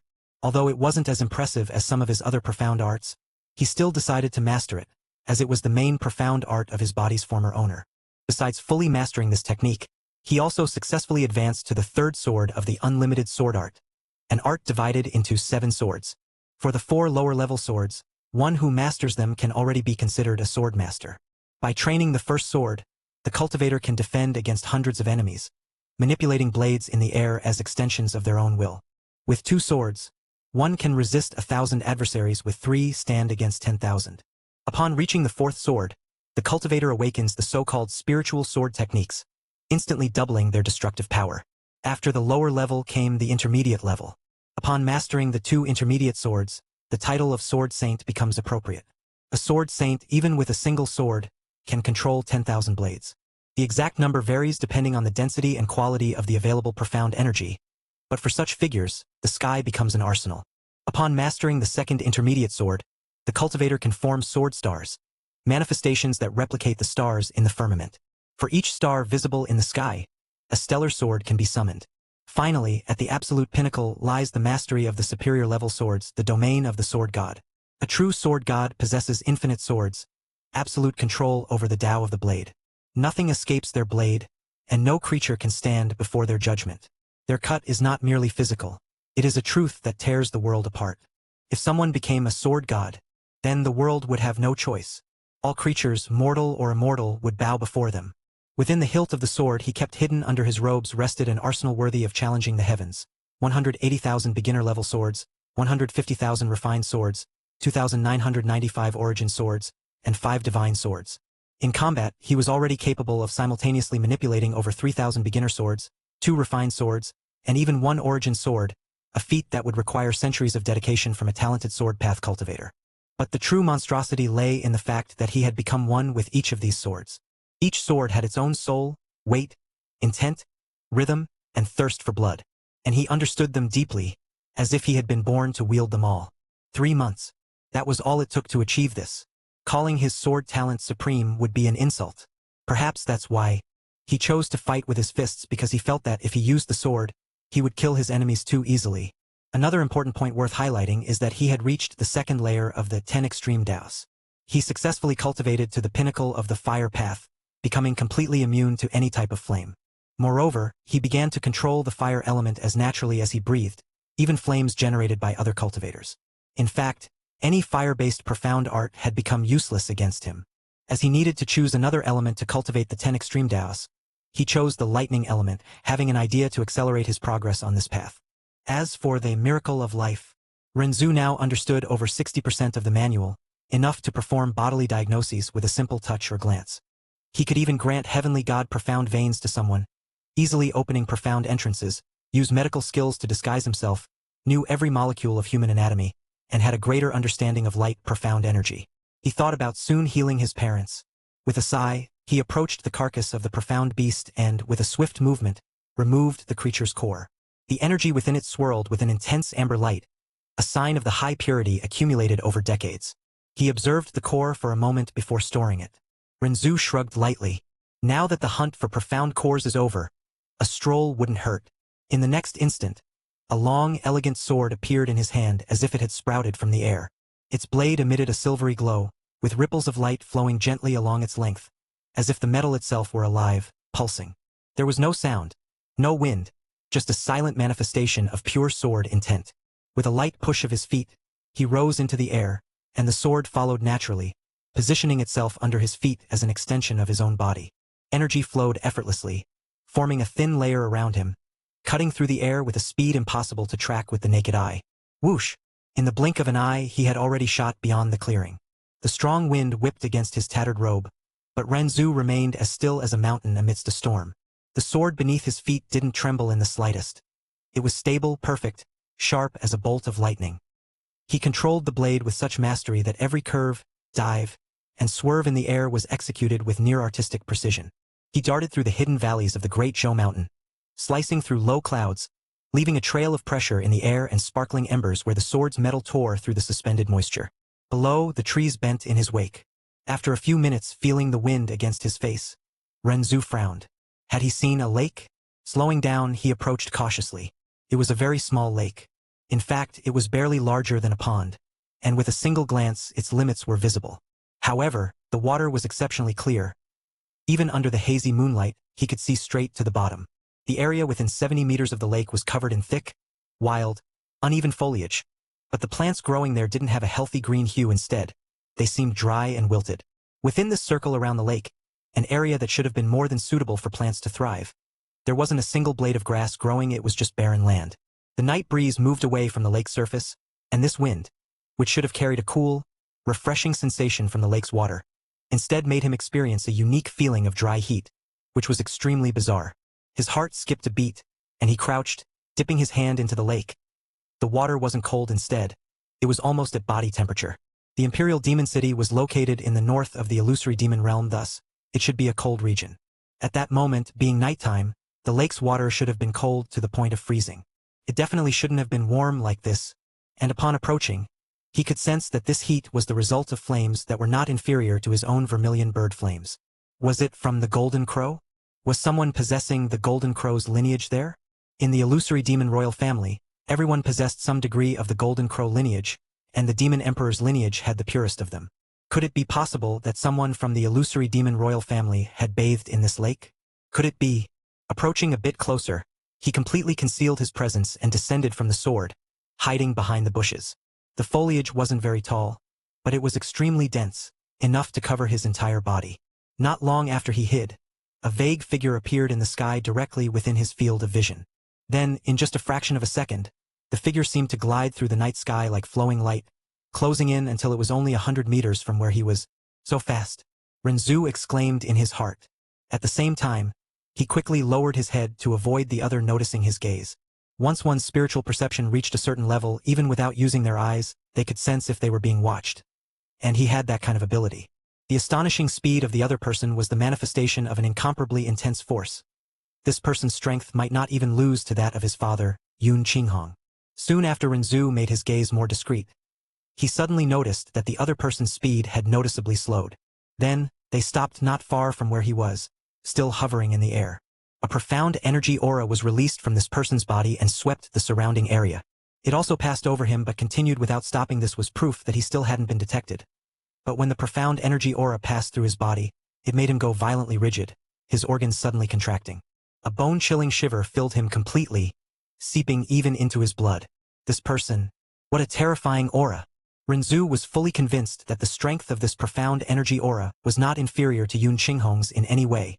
The strength of this profound energy aura was secondary to the fact that it also carried an extremely heavy sense of suppression. The force of this suppression made him feel as if all the blood in his body were about to freeze. If it were someone else, it was possible that under this oppressive feeling, they would kneel directly on the ground, trembling completely. What kind of person was this? They didn't detect my presence, but stopped here anyway. Did that mean this person came to this place regularly? A sovereign profound realm expert. What was someone like that doing here in the middle of the night? His suspicions grew bolder. This person floated in the air for a while and, after confirming no one was around, withdrew their spiritual perception.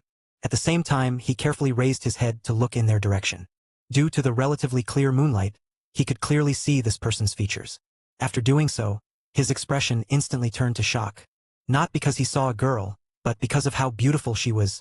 Any actress, model, or idol from his past life was a pig in comparison.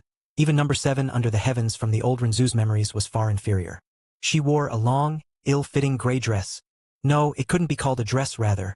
It was a sort of plain, dark gray robe without ornaments. The girl's silhouette was extremely small and delicate, and even these robes, which weren't that large, failed to accentuate her figure. Instead, as they billowed in the night breeze, the hem of the robe nearly swallowed her ankles.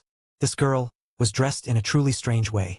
But this strangely dressed girl had a very beautiful and delicate face. Her skin was also stunningly flawless. This girl also possessed a beauty that was incomparably strange and mesmerizing. But the sense of fascination she exuded was a kind of sinister and dangerous enchantment. It made him involuntarily feel as if he were looking at a cold-blooded, emotionless god of death when he observed her. And it made him feel that if he got close or made contact with her, he would suffer a terrible death. Even though she appeared to be just a girl, her features were already at the peak of beauty.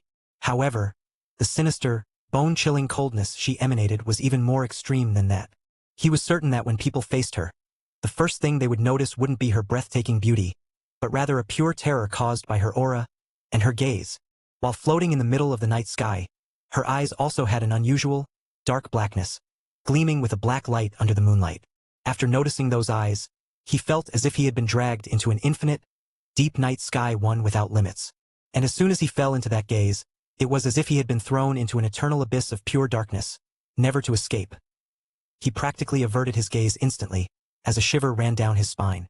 Renzu was lost in her beauty, his heart beating faster. Was this the little demon empress? Fanfic novels and hey, wanna just read ahead a bit? Fanfic novels for $2.99. You can read up to 5 chapters ahead. Perfect for avoiding spoilers or just binging. Fanfic novels for $5.99. You get full access to all content, no holding back. My Patreon. Patreon.com/fanficnovels. 8. Chapter 8 Little Demon Empress. Renzu was still recovering from the shock of seeing the little demon empress with his own eyes when, suddenly, she transformed. Her body slowly descended until it touched the ground. Her hair, long and black as the pitch of a starless night, cascaded below her hips. The night wind stirred it, brushing it against her face, which was as pale and perfect as white jade. As soon as the soles of her feet touched the center of the lake, she stopped, gently closing her eyes. In that instant, the heavy, sinister, and icy aura emanating from her dissipated completely, as if it had never existed. The young woman remained serene in the heart of the lake, her expression tranquil, while her black hair danced delicately in the breeze. She seemed like a painting of ethereal beauty, untouchable, that no one would dare disturb. Renzu watched her in a trance, beginning to doubt whether the initial impression he had of her was nothing more than a misunderstanding. Slowly, she opened her arms, revealing small white hands, as delicate and translucent as porcelain, emerging from the wide sleeves of her robe. Then, her body continued to descend until her head submerged in the lake's waters. Suddenly, blazing flames erupted from her body. The flames, flat and controlled, spread quickly, enveloping her completely. Amid the fire, her black hair danced wildly. But it wasn't the movement of her hair that captured Renzu's attention. As the flames began to consume her body, the gray robe covering her turned to ashes, revealing a delicate body, sculpted in white jade, so pure and perfect that it would touch anyone's heart. The night wind blew, and her naked figure appeared proudly before Renzu's eyes. He stared at her, absorbed, unable to tear his gaze away from the magnificence of her natural form. Despite the dozens of meters separating them, his sharp vision made it seem as though she were right in front of him. The more he observed her, the more Renzu felt dazed, reluctant to blink even once. Her body was delicate, almost small, with snowy shoulders, a slender waist, and discreet hips. Her breasts, slightly prominent, adorned her chest with softness. Her skin, white as snow, was as delicate as a newborn's, reminiscent of pure jade, without a single imperfection. Under the light, the subtle traces of bluish veins could be glimpsed beneath her skin, especially on her slender, translucent thighs, which seemed to glow with an almost supernatural purity. That exquisite body seemed as light as air. Her waist, so narrow, could easily be encircled by the palm of a hand. On her chest, 2 small snowy mounds were crowned with perfect, delicate red pearls, the most enchanting decoration of her figure. It was a sight so beautiful it took one's breath away. Renzu then looked downward and saw a lovely pink and soft area, clearly revealed amidst the immaculate white of her skin, like a delicate secret of nature exposed under the moonlight. It was a scene of such pure and mesmerizing beauty that it seemed to defy reality itself, a subtle contrast between the rosy softness and the breeze caressing her figure. His heart, already racing, thundered in his chest, a disjointed drumming echoing in his ears. He tried, with effort, to calm himself, feeling the heat rise to his face and the weight of his own breathing. Desperately, he attempted to avert his gaze from the spectacle, but his eyes, as if possessed by a greater force, kept returning to her. The young woman remained oblivious to his torment, enveloped by the flames that now seemed to dance in harmony with the wind, licking her skin without ever marking it. The lake's waters, reflecting the glow of the fire, created a halo of light that made her even more ethereal, like a goddess who had descended to the mortal world only to challenge the limits of human beauty. Her movements were slow, almost ritualistic, as if she were in communion with the lake itself, with the wind, with the flames enveloping her. Renzu, still struggling with himself, took a step back, seeking support from a nearby tree.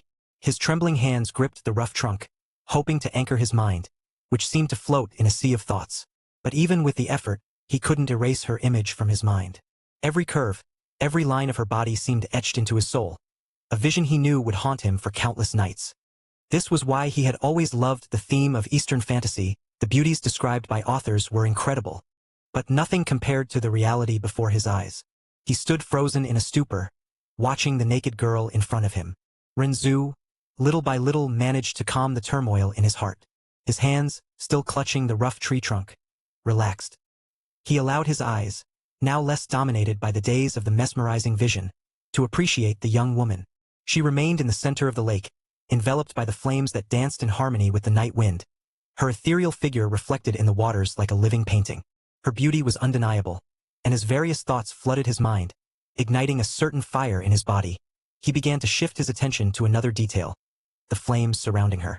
They were the golden crow flames, or rather, a weaker version of them, but still carrying traces of the fiery, untamed essence of the legendary bird.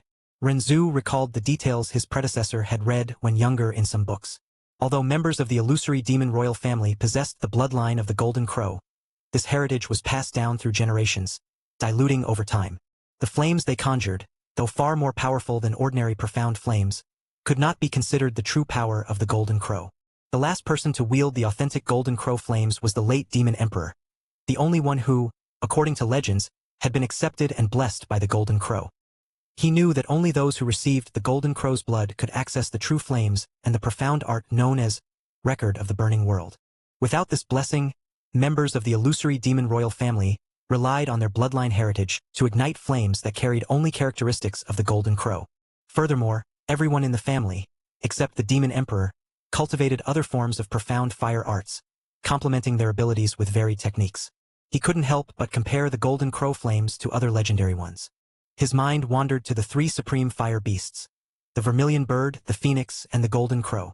He recalled that, in terms of overall strength, the vermilion bird was considered the most powerful, followed by the phoenix, and lastly, the golden crow.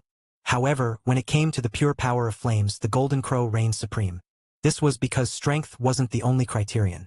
The vermilion bird's flames possessed divine attributes, feared in the primordial era by the demon race that lived alongside the god race. Called Flame of Salvation, they held an almost sacred power. The phoenix's flames, in turn, were benevolent, capable not only of destroying but also of purifying, earning the name Flame of the Lyrical World. The golden crow's flames, however, were the pure essence of destruction.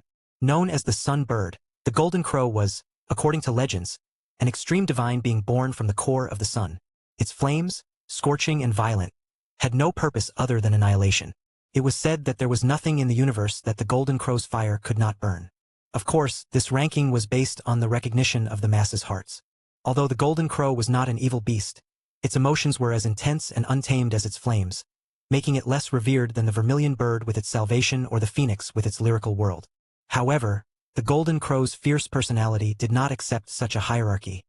Recalling this, he couldn't help but feel a bit insecure about how to obtain the golden crow's bloodline. The three supreme beasts did not like each other. All believed their flames were the most powerful in the universe. If a person possessed the bloodline of one of the three, the others would never allow their bloodline to coexist. Especially the golden crow. His personality was extremely irritable and inflexible. Expecting it to grant its legacy to someone with the vermilion bird's bloodline was a task that was technically almost impossible. When he chose to merge with the vermilion bird's bloodline, essentially becoming its full heir, he had already considered that obtaining the golden crow's bloodline afterward might be more complicated. Still, he already had a plan in mind, one that used this very bloodline as the key to achieving what he wanted. His greatest advantage was knowing many secrets of this world, and obviously, he would use them to get what he desired. The story of Against the Gods ceased to be just a story the moment he began living in this world, and his secondary role went down the drain along with it. He didn't give a damn about the plot. Even before he had none of the things he fished from that lake. His intention was never to accept his role and stay quiet. The reason for his insecurity was that he truly didn't know if this plan would work. It was his only chance. If it failed, it was game over. Snapping out of his thoughts, his eyes, as if guided by an irresistible force, returned to the young woman in the center of the lake. The sight of her reignited that warmth in his chest. But as he admired her, a sudden, chilling thought cut through his mind like a blade. If she discovered I saw her in this intimate moment, I'd be dead. The weight of that possibility made his heart race again with a mix of fear and caution. The little demon empress was a terrifying figure. Hundreds of years ago, when she assumed her position, many turned against her because she was a woman. Many of those people were killed, a good portion by her. After that, everyone trembled at the sight of her, and no one dared defy her anymore. He had no doubt that if she noticed his presence, not even his most powerful ability could save him. Fortunately, he had taken precautions earlier. The demon empress hadn't detected him because, before approaching the lake, he had activated his space manipulation through the ancestral space symbol, using one of its many applications he had devised and trained over the past 3 months. The ability he called Void God Concealment. This ability allowed him to become temporarily invisible and undetectable, hiding his presence from others' gazes and senses. The curious thing about this technique was that nothing changed in his position or physical appearance. He remained exactly where he was, but a subtle spatial layer was woven around him, like a curtain that erased his existence from the world perceived by others. However, the Void God Concealment had its limitations. The ability could only be maintained for 1 hour at his current cultivation level before exhausting all his profound strength.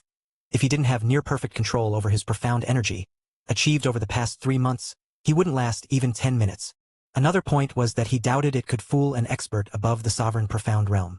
In other words, the only way the little demon empress would notice his presence was if he revealed himself. And considering he wasn't Scum-Che with his plot armor thicker than the celestial wall, any misstep would send all his plans straight down the drain. Thus, it was obvious he wouldn't do something as suicidally stupid as exposing himself to the little demon empress at this moment. His naturally dark eyes seemed to deepen even further, as if swallowing the light around them, turning into an unfathomable abyss. A faint smile curved his lips. In his mind, the pieces of a bold plan began to align, like stars in a constellation he was drawing himself. If everything went as planned, he would not only reclaim the lost power of his family in the illusory demon realm but also claim the Golden Crow's bloodline and, who knows, perhaps even the heart of the little demon empress. But for now, he needed to get out of there. Taking one last good look at the breathtaking beauty before his eyes, Renzu, with his heart still racing from the sight of the little demon empress and the adrenaline of his precarious situation, made that quick decision. He knew that staying there, even protected by the Void God Concealment, was too risky. The time for his ability was running out, and every second longer at the lake increased the chance of being detected. With a slight movement of his fingers, he channeled his profound energy into the ancestral space symbol, activating another of its applications: teleportation. In the blink of an eye, the lake's scenery vanished, and Renzu found himself in his room, the familiar air enveloping him as he tried to stabilize his breathing. The teleportation, though efficient, had consumed more than half of his profound energy, leaving him with a sense of exhaustion weighing on his shoulders. He rested his hands on his knees, breathing deeply, feeling the cool air fill his lungs as he tried to calm the frantic rhythm of his heart. Each breath was an effort to regain balance, not just physical but also mental, after the intensity of what he had just witnessed. That was intense. That unexpected encounter would have ended in my death if I didn't have the Void God concealment ability. He murmured to himself, letting out a heavy sigh shortly after. I'm starting to act like those protagonists who think they're invincible, only to find out they're just a frog at the bottom of a well. I think I've become too confident these past few months, ever since I reached a level of power beyond my former self. That confidence might end up making me take stupid decisions. I should have thought better before just going to investigate traces of the golden crow in that lake. Considering everything I know about the illusory demon royal family and the original story, it was obvious it was the little demon empress. But I let curiosity guide me. And deep down, I believed I wasn't in danger. But just remembering that terrifying aura, my heart still tightens. I need to stabilize my mindset before I make another stupid mistake. Though for that view, that stupid mistake was worth it. After a few minutes, with his breathing finally under control, Renzu set aside the exhaustion and walked to his bed. He sat cross-legged, assuming a meditative posture that helped him focus. He needed to get stronger to safely set his plan in motion. With his current strength, approaching the little demon empress would be dangerous. With that in mind, he thought about striving over the next 8 months to reach at least the sky profound realm. Fanfic novels and hey, wanna just read ahead a bit? Fanfic novels for $2.99. You can read up to 5 chapters ahead. Perfect for avoiding spoilers or just binging. Fanfic novels for $5.99. You get full access to all content, no holding back. My Patreon. Patreon.com/fanficnovels. 9. Chapter 9 End of Closed Door Training. 8 months passed in the blink of an eye. The sun rose and set countless times the leaves fell, gave way to the cold, and finally sprouted anew. For the mortal world, it was a complete season, but for those who cultivate the profound path, time rarely follows the same rhythm. On that morning, which had barely awakened, a fine mist flowed over the curved tiled roofs like silk veils dancing through the narrow streets. Winter enveloped the city with its biting cold, coating the rooftops and the dry branches of the plum trees with a delicate layer of frost. The sky, pale as ancient porcelain, let fall fine snowflakes that seemed like frozen drops of silence. Despite the season, the Imperial Demon City would not undergo changes. In the main residence of the Yoon family, within an isolated and silent courtyard, the fine winter mist slowly drifted through the open windows. Renzu was seated in deep meditation at the center of his bed. The upper part of his body was bare, revealing a physique that bordered on the impossible. The arrangement of his muscles was like a literally perfect masterpiece. Not only did they appear extraordinarily splendid and refined, but they could also unleash power to the utmost peak. This was the most perfect form of a warrior. On the lower part, he wore black Taoist pants with subtle golden details at the edges. The fabric, though simple, further accentuated the perfection of his body. The pants fit loosely, leaving his shins exposed to the cold air, yet causing no discomfort whatsoever. Renzu remained motionless for long moments. Then, without warning, his eyelashes trembled slightly, and he opened his eyes. At the same instant, a cloudy mist escaped from his lips, condensing in the cold air of the room like a gray cloud of refined, profound energy. His eyes, now open, did not reflect the soft morning light instead. They seemed to devour it. Black as the oldest night in the world, deep and apathetic, they seemed to carry the weight of 1,000,000 years. There was no emotion there, no warmth, only an unmoving, unfathomable abyss, where feelings had been drowned long before the birth of the son of that generation. To gaze into them was as if time stopped for a moment, as if everything around lost color and sound. But if someone dared to look closer, they would perceive something even more terrifying. His eyes were like an endless starry sky, where constellations spun in silence, where entire worlds were born and died with each beat of his heart. It was like observing an eternity in motion, a constant, cosmic, and inevitable creation and annihilation. The mere sight of them made the soul tremble. It was easy to get lost in them, and nearly impossible to return. 8 months, huh? He murmured to himself quietly. Although he had not yet reached the profound heaven realm, he was already at the peak of the 10th level of the profound earth realm, a stage that extended his lifespan to hundreds of years. However, it was impossible to estimate this time precisely, as he had previously absorbed the prime world liquid, which certainly further increased his longevity. Not to mention, it obviously elevated his profound strength to another level compared to the profound spiritual realm he was at 8 months ago. But that was the least of it. Obviously, his cultivation was not the only thing that progressed in those 8 months. First, in terms of his physique, he successfully completed the marrow tempering stage, elevating his body to an entirely different level. Now, he possessed a terrifying brute strength of 100,000 kilograms. But that wasn't all. As the marrow and blood are always interconnected, with the marrow generating blood and the blood nourishing the marrow, the tempering process had an even more profound effect. Only by draining the old blood, completely tempering the marrow, and regenerating new, pure blood could the process be considered complete. And that was exactly what he did. As a result, the vermilion bird lineage in his veins was further purified, causing the level of his flames to reach a new, more blazing, more destructive, and even more vibrant pinnacle than ever before. Upon completing this process, he felt something strange. A manifestation of the vermilion bird itself emerged in his mind, like a dormant presence now awakening. It was then that he understood he had obtained an ancestral gift, a second life. If he were to die, he could be reborn from the ashes. However, there was a price. Although his soul would be preserved, he would lose all the cultivation accumulated up to that point and have to start from scratch. This revelation was, indeed, an unexpected surprise. But it made sense. In the legends he had read, like the phoenix, the vermilion bird was a creature formed by the flames of life and destruction, capable of dying in flames and being reborn from its own ashes, carrying within it the eternal cycle of renewal. He had even found this odd before. After all, technically, he was considered a complete heir, but he had only received the vermilion bird's profound art and its lineage. From what he knew, a true complete heir should obtain everything possible from the spirit in the trial field, including the soul essence, the origin energy, and the full lineage. If he wasn't mistaken, the vermilion bird that had appeared in his mind earlier was, in fact, the soul essence of the divine beast itself. As for the origin energy, he supposed it was the remnant of profound energy contained in the lineage he had absorbed at that time, which likely further increased his affinity with flames. What truly intrigued him was the fact that he only discovered this extra life now, after purifying his blood. But, thinking about it, it made sense. In terms of lineage purity, there was no one in the current primordial chaos who could compare to him now. Perhaps, in a distant future, when his profound strength was at a sufficiently high level and his lineage even purer, this gift from the vermilion bird would manifest naturally. However, since he discovered a method to further purify his lineage and successfully executed it, he ended up anticipating this awakening. In any case, one doesn't look a gift horse in the mouth. This extra life, even with its limitations, gave him valuable security as he navigated this cruel and unpredictable world. Having the chance to start over, even from zero, was a trump card few could even dream of possessing. Well, setting aside his body and lineage, there was something that became even more terrifying: his battle experience. For all 8 months, without fail, he spent at least 8 hours daily in the Ashura field. The result was monstrous. In total, he had reaped the lives of billions of souls within that illusory battlefield, and each one served as fuel to shape an extremely refined killing instinct. His killing intent had become terrifying.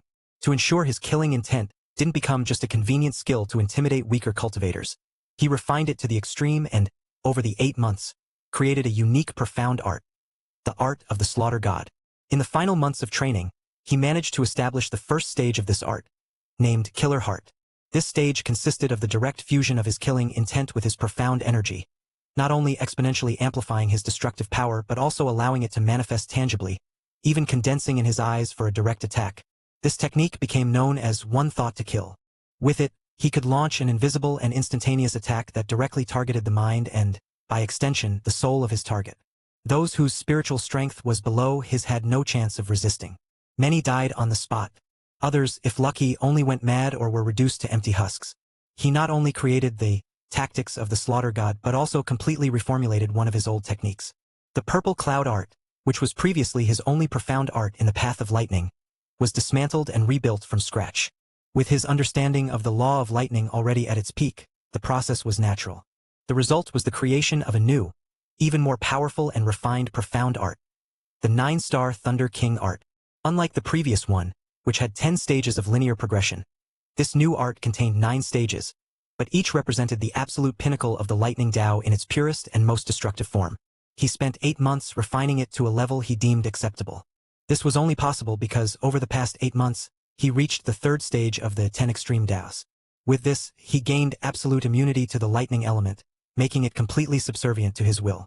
Now, having mastered this element, he chose to cultivate the light element to take advantage of his affinity with the profound light element. One of the things he noticed upon cultivating to the 3rd stage of this method was the transformation in his own profound veins. They began to exhibit an unusual coloration, a vivid mix of green, red, and purple, and now even traces of gold appeared interwoven. In fact, Every cell in his body seemed to pulse with this multicolored glow, as if his entire existence was being refined by that transcendent energy. He supposed this was the transformation caused by the benefits he gained from cultivating this technique. Parallel to his progress in the profound light element path, he had finally fully comprehended the miracle of life. Since then, he longed to use it to heal his current parents, something that was now, in fact, within his reach. However, he restrained this desire, deciding to do so only at the right moment, as part of his plan to restore his family's power.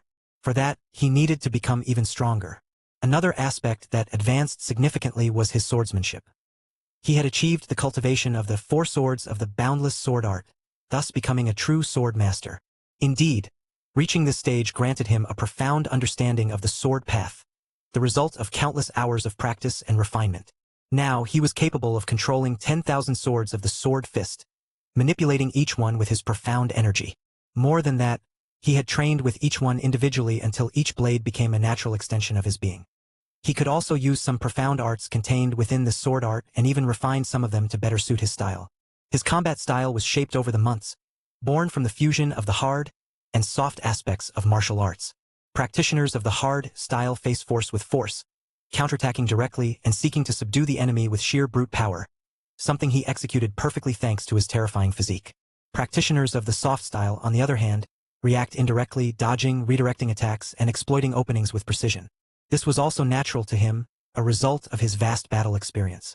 By combining both extremes, he created a singular style, firm as thunder, fluid as water. But this applied only to direct combat. When it came to swordsmanship, his focus was entirely different. He prioritized extreme speed and absolute control of the swords through his mind. Each blade was like a thought, fast, precise, and impossible to predict. And with all this, he became more confident in moving freely through this world. Renzu stretched slowly. His muscles cracked lightly, like strings being tensed and released at the same time. He let out a satisfied sigh. A gentle, controlled flame coursed through his body. It was enough to burn away any impurities, leaving his skin clean. A faint breath of heat dissipated into the cold air soon after, leaving not even ashes behind. He stood up and walked to the corner of the room, where a set of white robes rested. He dressed calmly. The fabrics were light, the cut simple but elegant. The white contrasted with his dark hair, and the golden sash at his waist kept everything firmly in place. After finishing dressing, he left the room and crossed the silent corridors until he reached a small side door. Passing through it, he entered the back garden of his residence, which he had created over the past months with seeds from the Imperial Demon City, and others he found while exploring the city's surroundings for his training. Contained countless herbs. He used the vapor of the life spirit flame to accelerate the growth of the herbs.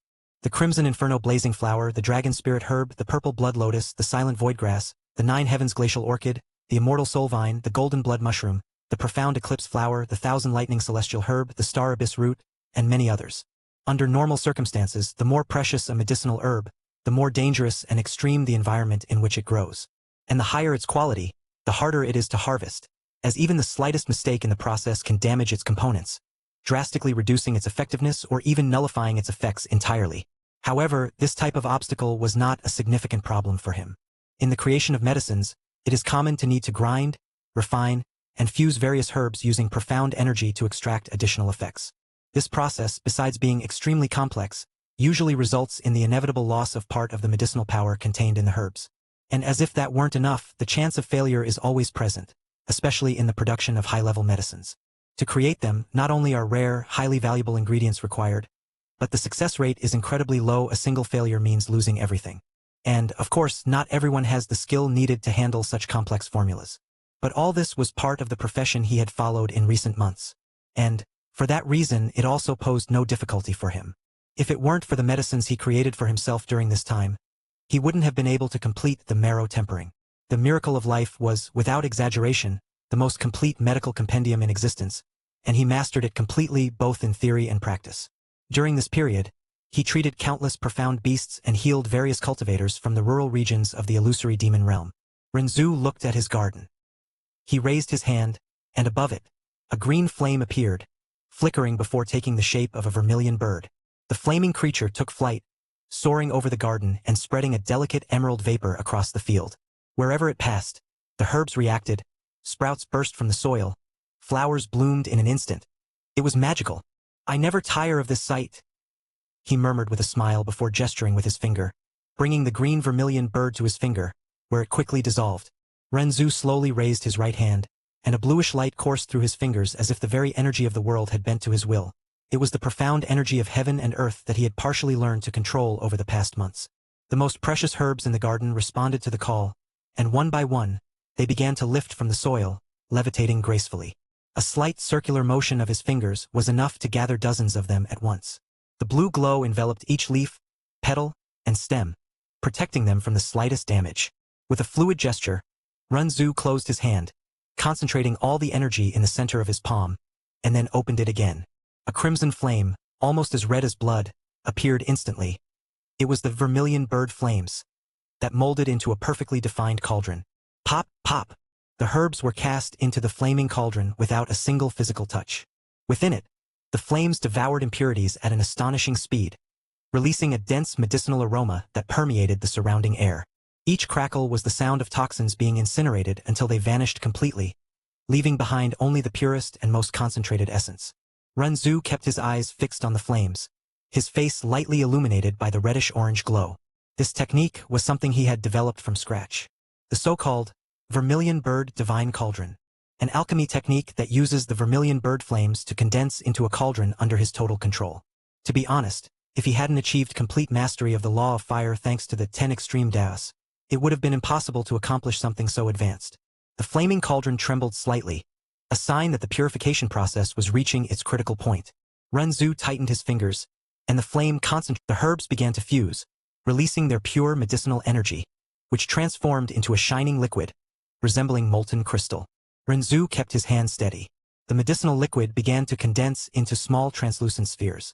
The flaming cauldron then spun slowly, concentrating the last impurities to the edge before incinerating them in a blue flash. The final mixture was nearly complete. His fingers moved in a complex seal, and the flame within the cauldron erupted in a muffled roar. The spheres fused, compressing until they were the size of a closed fist. The energy they emanated was so dense that ripples of heat coursed through the air, distorting the space around them. Boom, boom, boom. Renzu maintained his calm expression. He raised his left hand, and a thread of purple energy spread like a net around the cauldron. He isolated the cauldron with the profound energy of the lightning element, a layer of insulation that stabilized the internal pressure and prevented the essence from escaping prematurely. Condense. With a sharp gesture, the two masses of energy began to separate, as if his very will was dividing them in half. They resisted, trying to merge again, but Renzu increased the power of the flame, pushing the fusion to an impossible limit. Crack! A sharp sound echoed as the first pill formed. A perfect sphere, with a smooth and glossy surface, floated down to rest in the palm of his hand. It exuded a medicinal aroma so dense that even the herbs in the garden seemed to react, vibrating in unison. One, he murmured, storing it in a blue jade vial. He turned his attention back to the cauldron, where the second sphere was nearly complete. The glow began to stabilize, and after a few moments of intense compression, the second pill was born. Its body was even more crystalline than the first, and a ring of golden light surrounded it. Renzu extended his hand and held it delicately between his fingers. Two, he said, a faint smile appearing on his lips. He stored the second pill in the same jade vial and sealed it with a protective seal. Each one was capable of saving a life on the brink of death, restoring the profound energy of a peak cultivator, or even purifying impurities in the meridians. In the wrong hands, they would be treasures capable of sparking wars. The flaming cauldron dissolved in a soft flash, returning to the form of a crimson flame before vanishing. Renzu let out a long sigh, relaxing his shoulders. Worth the effort. I spent 2 months finding the right medicinal herb seeds, had to sell some pills to buy more, all to finally get everything and make them grow. It took 3 months to grow to the point I needed, he murmured, looking at the vial. He raised his hand and let a thread of energy envelop the container, completely hiding its medicinal power. After a year of secluded training, although he hadn't yet reached the profound Emperor realm to avoid suspicion that he had lost his cultivation, he was already just one step away from the profound heaven realm. However, his current strength was thousands of times greater than what he had when he was in the profound Emperor realm. In other words, he was ready to step out. The time had come to begin his plans to obtain the Golden Crow's legacy. And, finally, the moment had also arrived to see his parents again and use the pills he had just prepared to heal them. With a faint smile on his lips, he stored the vial and calmly left his courtyard. Fanfic novels and hey, wanna just read ahead a bit? Fanfic novels for $2.99. You can read up to 5 chapters ahead. perfect for avoiding spoilers or just binging. Fanfic novels for $5.99. You get full access to all content, no holding back. My Patreon. Patreon.com/fanficnovels. 10. Chapter 10, First Step. Renzu walked toward the private courtyard where his father usually stayed. Compared to a year ago, the path there was even quieter. He encountered no servants outside, not even those who used to clear the snow in the morning. Only the soft sound of the wind passing through the barren trees filled the air. The snow began to fall more heavily, slowly covering the stone path. Flakes accumulated on his shoulders and hair, but he felt no cold. Temperature meant nothing to a body tempered to the extreme. He stopped before the door to the family courtyard and took a deep breath. Then he called out calmly but firmly, "Father, it's me. May I enter?" The silence lasted a few seconds before a weak but familiar voice came from within. "Zuer, come in." Renzu opened the door and stepped inside. The interior was warmed by a small brazier, but the sense of fragility in the air was stronger than he remembered. Yun Qinghong sat at the wooden table, his body slightly hunched, as if the simple act of sitting upright required effort. His hair showed more white strands, and his skin, once firm, now looked paler and weary. Renzu observed his father in silence for a moment, but before he could say anything, a feminine voice, soft as a breeze, sounded from the other room. "Zuer, you finally came out of seclusion. Did you remember you have parents? Your mother was worried about you. If it weren't for your father, I would have gone to check on you and scolded you for not coming to see me before going into seclusion." Renzu turned toward the voice and saw it was his mother. The years had left few marks on her body, but they seemed to have left many scars. Anyone could see that in her youth, she had been an unparalleled beauty. Her appearance was gentle and elegant, her demeanor graceful and noble, but not excessively so. It was as if she exuded a melancholic aura. A deep melancholy seemed etched between her brows and into her soul, so profound that even 1,000 years couldn't erase it. Even an unfeeling person could clearly sense her suffering. Her face showed the same paleness as Yun Qinghong's. Though she could walk, each step revealed noticeable weakness, and her eyes seemed veiled by a misty layer. Her current state was slightly better than Yun Qinghong's, but not by much. Mu Yuro crossed the room slowly, as if each step was calculated to hide her body's frailty. When she drew near, she stopped a few steps from Renzu and observed him silently for a few seconds. Her eyes fixed on her son, but there was something different in them, an almost childlike surprise mixed with something like admiration. "Zuer," she murmured, her voice trembling. What happened to you?" Her eyes took in every detail. His dark hair, now even glossier and silkier, his firm, flawless skin, his calm expression and tranquil aura, yet carrying a weight she couldn't describe. You're so different," she said, almost in a whisper. "Your hair, your skin, even your gaze. It's as if..." Mu Yuro reached out, as if to touch his face, but stopped midair. Her heart seemed to waver at the sensation Renzu exuded, something almost unreal. "You're so beautiful," she finished, unable to hide her enchanted expression. Renzu smiled. It was a light, almost mischievous smile, as if he didn't understand the fuss over his mere presence. Pretending to be nonchalant, he tilted his head slightly and commented casually, "I'm normal. It must be your imagination." That smile, it was like the gentle glow of the sun breaking through clouds after a long winter. A kind, unexpected warmth capable of touching even the hardest hearts. Yun Qinghong felt his chest tighten, his gaze lingering on his son for a brief moment as if facing a mirage. Mu Yuro, meanwhile, took half a step back, her face flushing. Time seemed to stop there. Renzu pretended not to notice. With the same ease, he approached his mother and, unhurried, gently held her arms with controlled firmness. His palm was warm, steady, as if silently saying there was no need to worry anymore. Mu Yuro, still in shock, blinked slowly, as if awakening from a deep dream. He guided her gently to the seat beside Yun Qinghong. "Mother, you shouldn't strain your body like this. Sit, take care of your health. Father needs you strong." She sat obediently, her eyes still slightly teary. A gentle smile appeared on her lips, as if she wanted to hold that moment in her heart. "Zuer," she murmured, as if unable to believe what she was seeing. The soft silence of the room was then broken by Yun Qinghong's weak but firm voice. "So, how was your secluded cultivation?"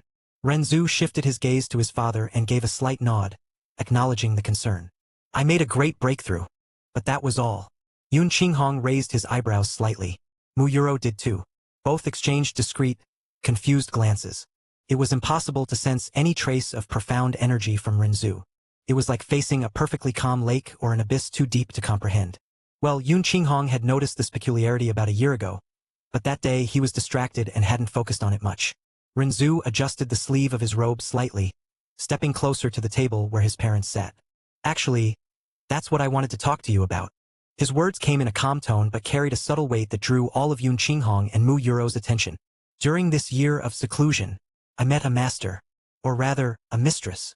The two parents exchanged surprised looks.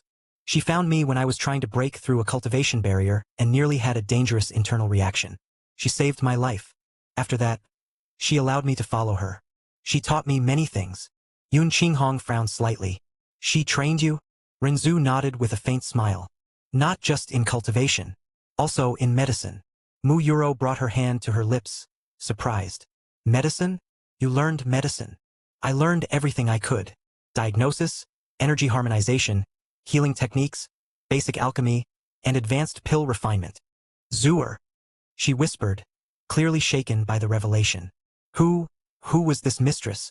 Renzu answered calmly, weaving a lie. Li Sua. She's an expert above the sovereign profound realm. The room fell into absolute silence. Yun Qinghong froze. Mu Yuro covered her mouth, her eyes wide. The divine profound realm. An existence so distant and legendary it was spoken of only as a myth. And this person had trained their son? Renzu, however, didn't wait for them to recover from the shock. Calmly, he took a small jade vial from his sleeve and placed it on the table, sliding it toward them. After I learned all I could from her, Li Sua gave me a formula. A recipe to cure both of your ailments. He opened the vial, revealing 2 pills. Even from a distance, a gentle, warm medicinal fragrance filled the air, as if each particle carried vitality. In that instant, both Yun Qinghong and Mu Yuro felt something strange. A mild warmth coursed through their bodies. Yun Qinghong's constricted lungs felt less heavy, and the constant weakness in Mu Yuro's bones eased, like snow melting under the sun. These pills are the result of what I learned from her. Please take them. You don't need to bear this burden anymore. He spoke simply. Both hesitated for a moment, looking at the pills, then at their son. Yun Qinghong stared at his son, but his eyes couldn't hide his confusion. He knew Renzu better than anyone in this world. He knew his voice, the way he always listened more than he spoke. He knew the kindness in his words, the humility in his gestures, even how he restrained himself in public, as if living quietly was safer for himself and the family. He knew his son didn't want to cause trouble for him and often felt even more useless because of it.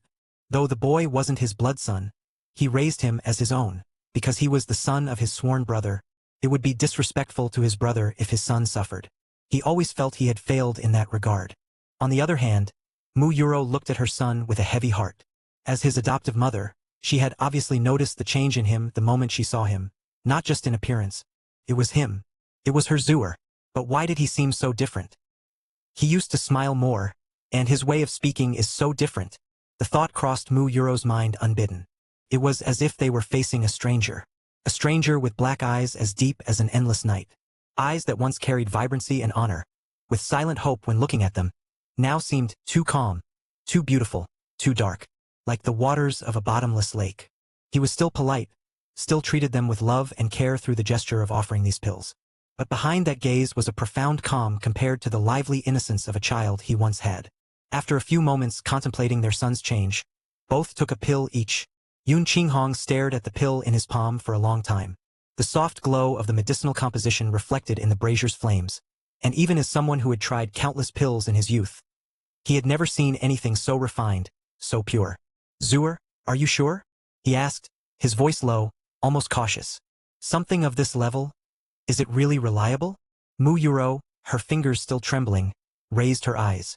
She didn't want to doubt, but a mother's hesitation always speaks first when the heart is conflicted. Is it really safe for us? Your father has been in this state for so many years, and my body, I don't want to see you disappointed, my son. Renzu observed them silently for a moment. He nodded calmly and replied, it will work, without a trace of doubt. Yun Qinghong and Mu Yuro exchanged glances. For a moment, it seemed a silent pact was formed between them, as if, despite their uncertainty, their trust in their son, in this new Zuer was enough. Yun Qinghong was the first to bring the pill to his mouth. It dissolved easily like sweet mist. A gentle warmth flowed down his throat and, within seconds, spread through every inch of his body, as if his once stagnant, weak blood began to surge with vitality. The warm flow of the pill's energy continued to course through his body. After passing through his spine, those dormant veins sent sensations one after another, as if awakening from a long, deep sleep. For those veins, so weak they could be considered dead, he had initially thought recovery was impossible. Genius doctors whose names could shake the illusory demon realm had all told him his meridians could never be restored. Yet now it was unmistakably real. He felt the presence of those veins again. Even if just one of those dead veins could be restored, it would be enough for him to believe it was an incredible miracle. But what he felt was one vein after another being restored consecutively. The growing sensations of pain, light and heavy, didn't make him reject them. Instead, they thrilled him, as if he were in a dream, stepping into the heavens. Initially, he was merely someone whose body had been completely crippled over 20 years ago, who had long lost all hope and was calmly awaiting death. To avoid worrying his wife and son, he always expressed an adaptable, breezy calm, as if he saw light in everything. But no one could understand that it was merely a way to show an abyssal degree of helplessness, pain, and despair. And no one could comprehend the degree of excitement and ecstasy he felt at that moment. Meanwhile, Muyuro hesitated for a second, her eyes still fixed on Rinzu's.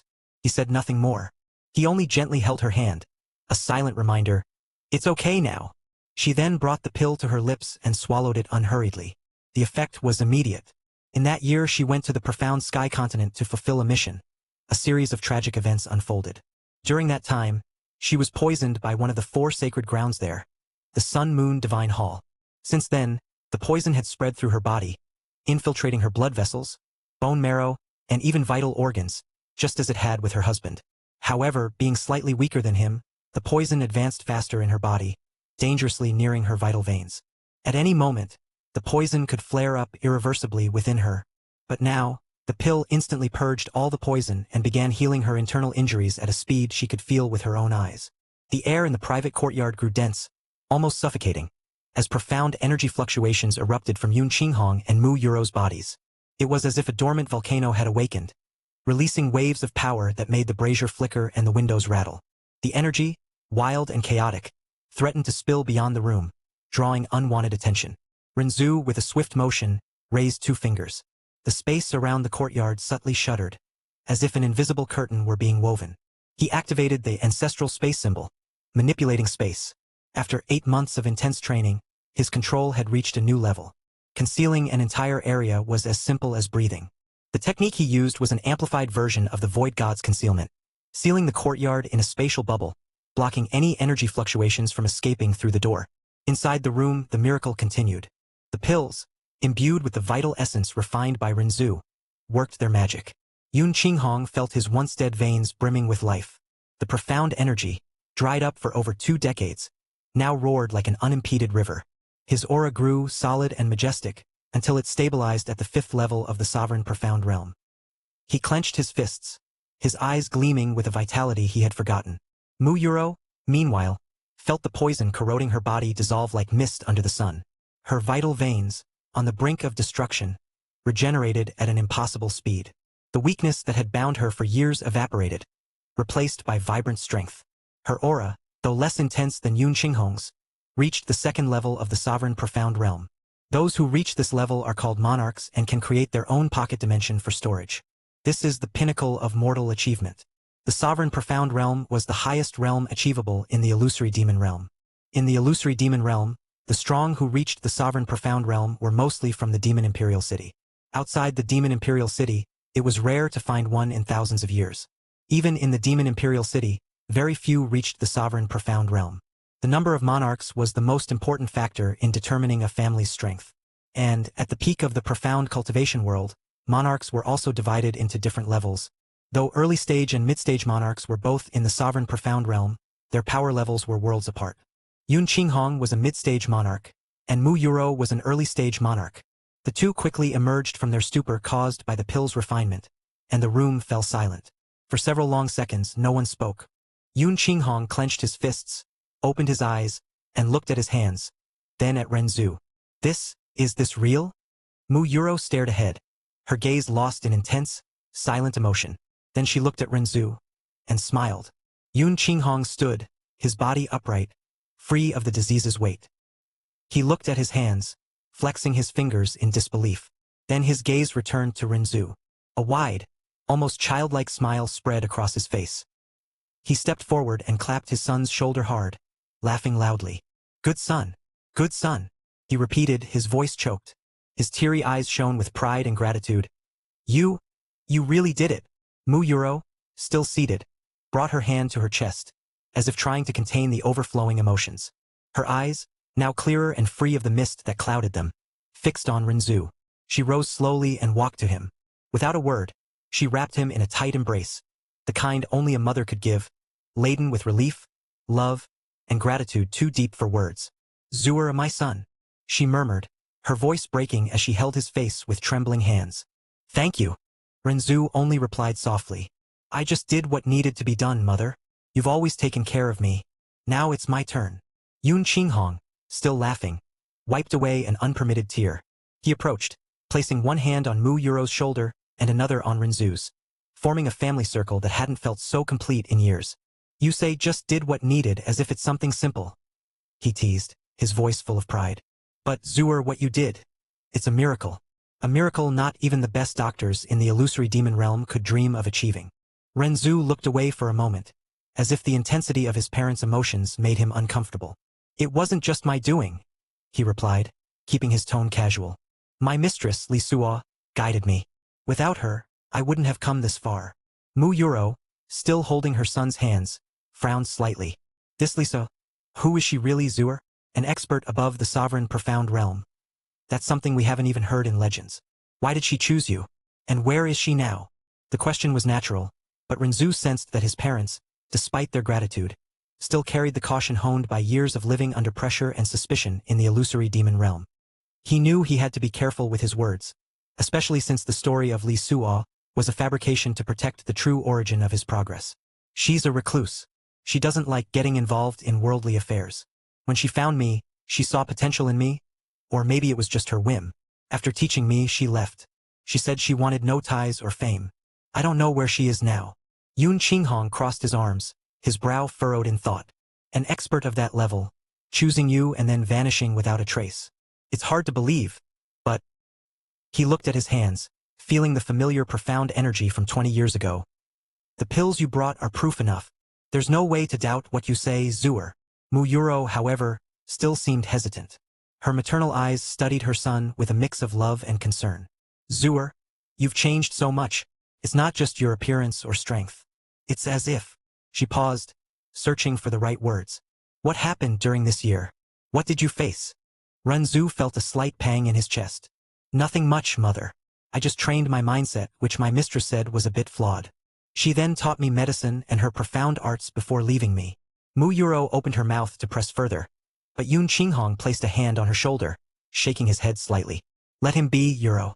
Our son has grown. He has his secrets, as we all do. The important thing is that he's well, and that he's given us a new chance. She sighed but nodded, still holding Renzu's hand tightly. You're right. But, Zuer, promise you won't carry everything alone. We're your family. No matter what happens, we're here. Renzu smiled, this time with a touch more sincerity. I know, mother. I promise. Fanfic novels and hey, wanna just read ahead a bit? Fanfic novels for $2.99. You can read up to 5 chapters ahead. Perfect for avoiding spoilers or just binging. Fanfic novels for $5.99. You get full access to all content, no holding back. My Patreon. Patreon.com/fanficnovels. Every novel listed in the description comes with permanent access to the audiobook on Telegram. You pay once, and if the novel is still ongoing, you'll receive all future updates automatically. No extra cost. Choose your novel from the description, then DM me on Telegram, WhatsApp, or Discord. After payment via PayPal, Ko-Fi, or Patreon, you'll get instant access. Simple, secure, lifetime listening. Guys, make sure to like, subscribe, and hit the notification button. Your support means a lot.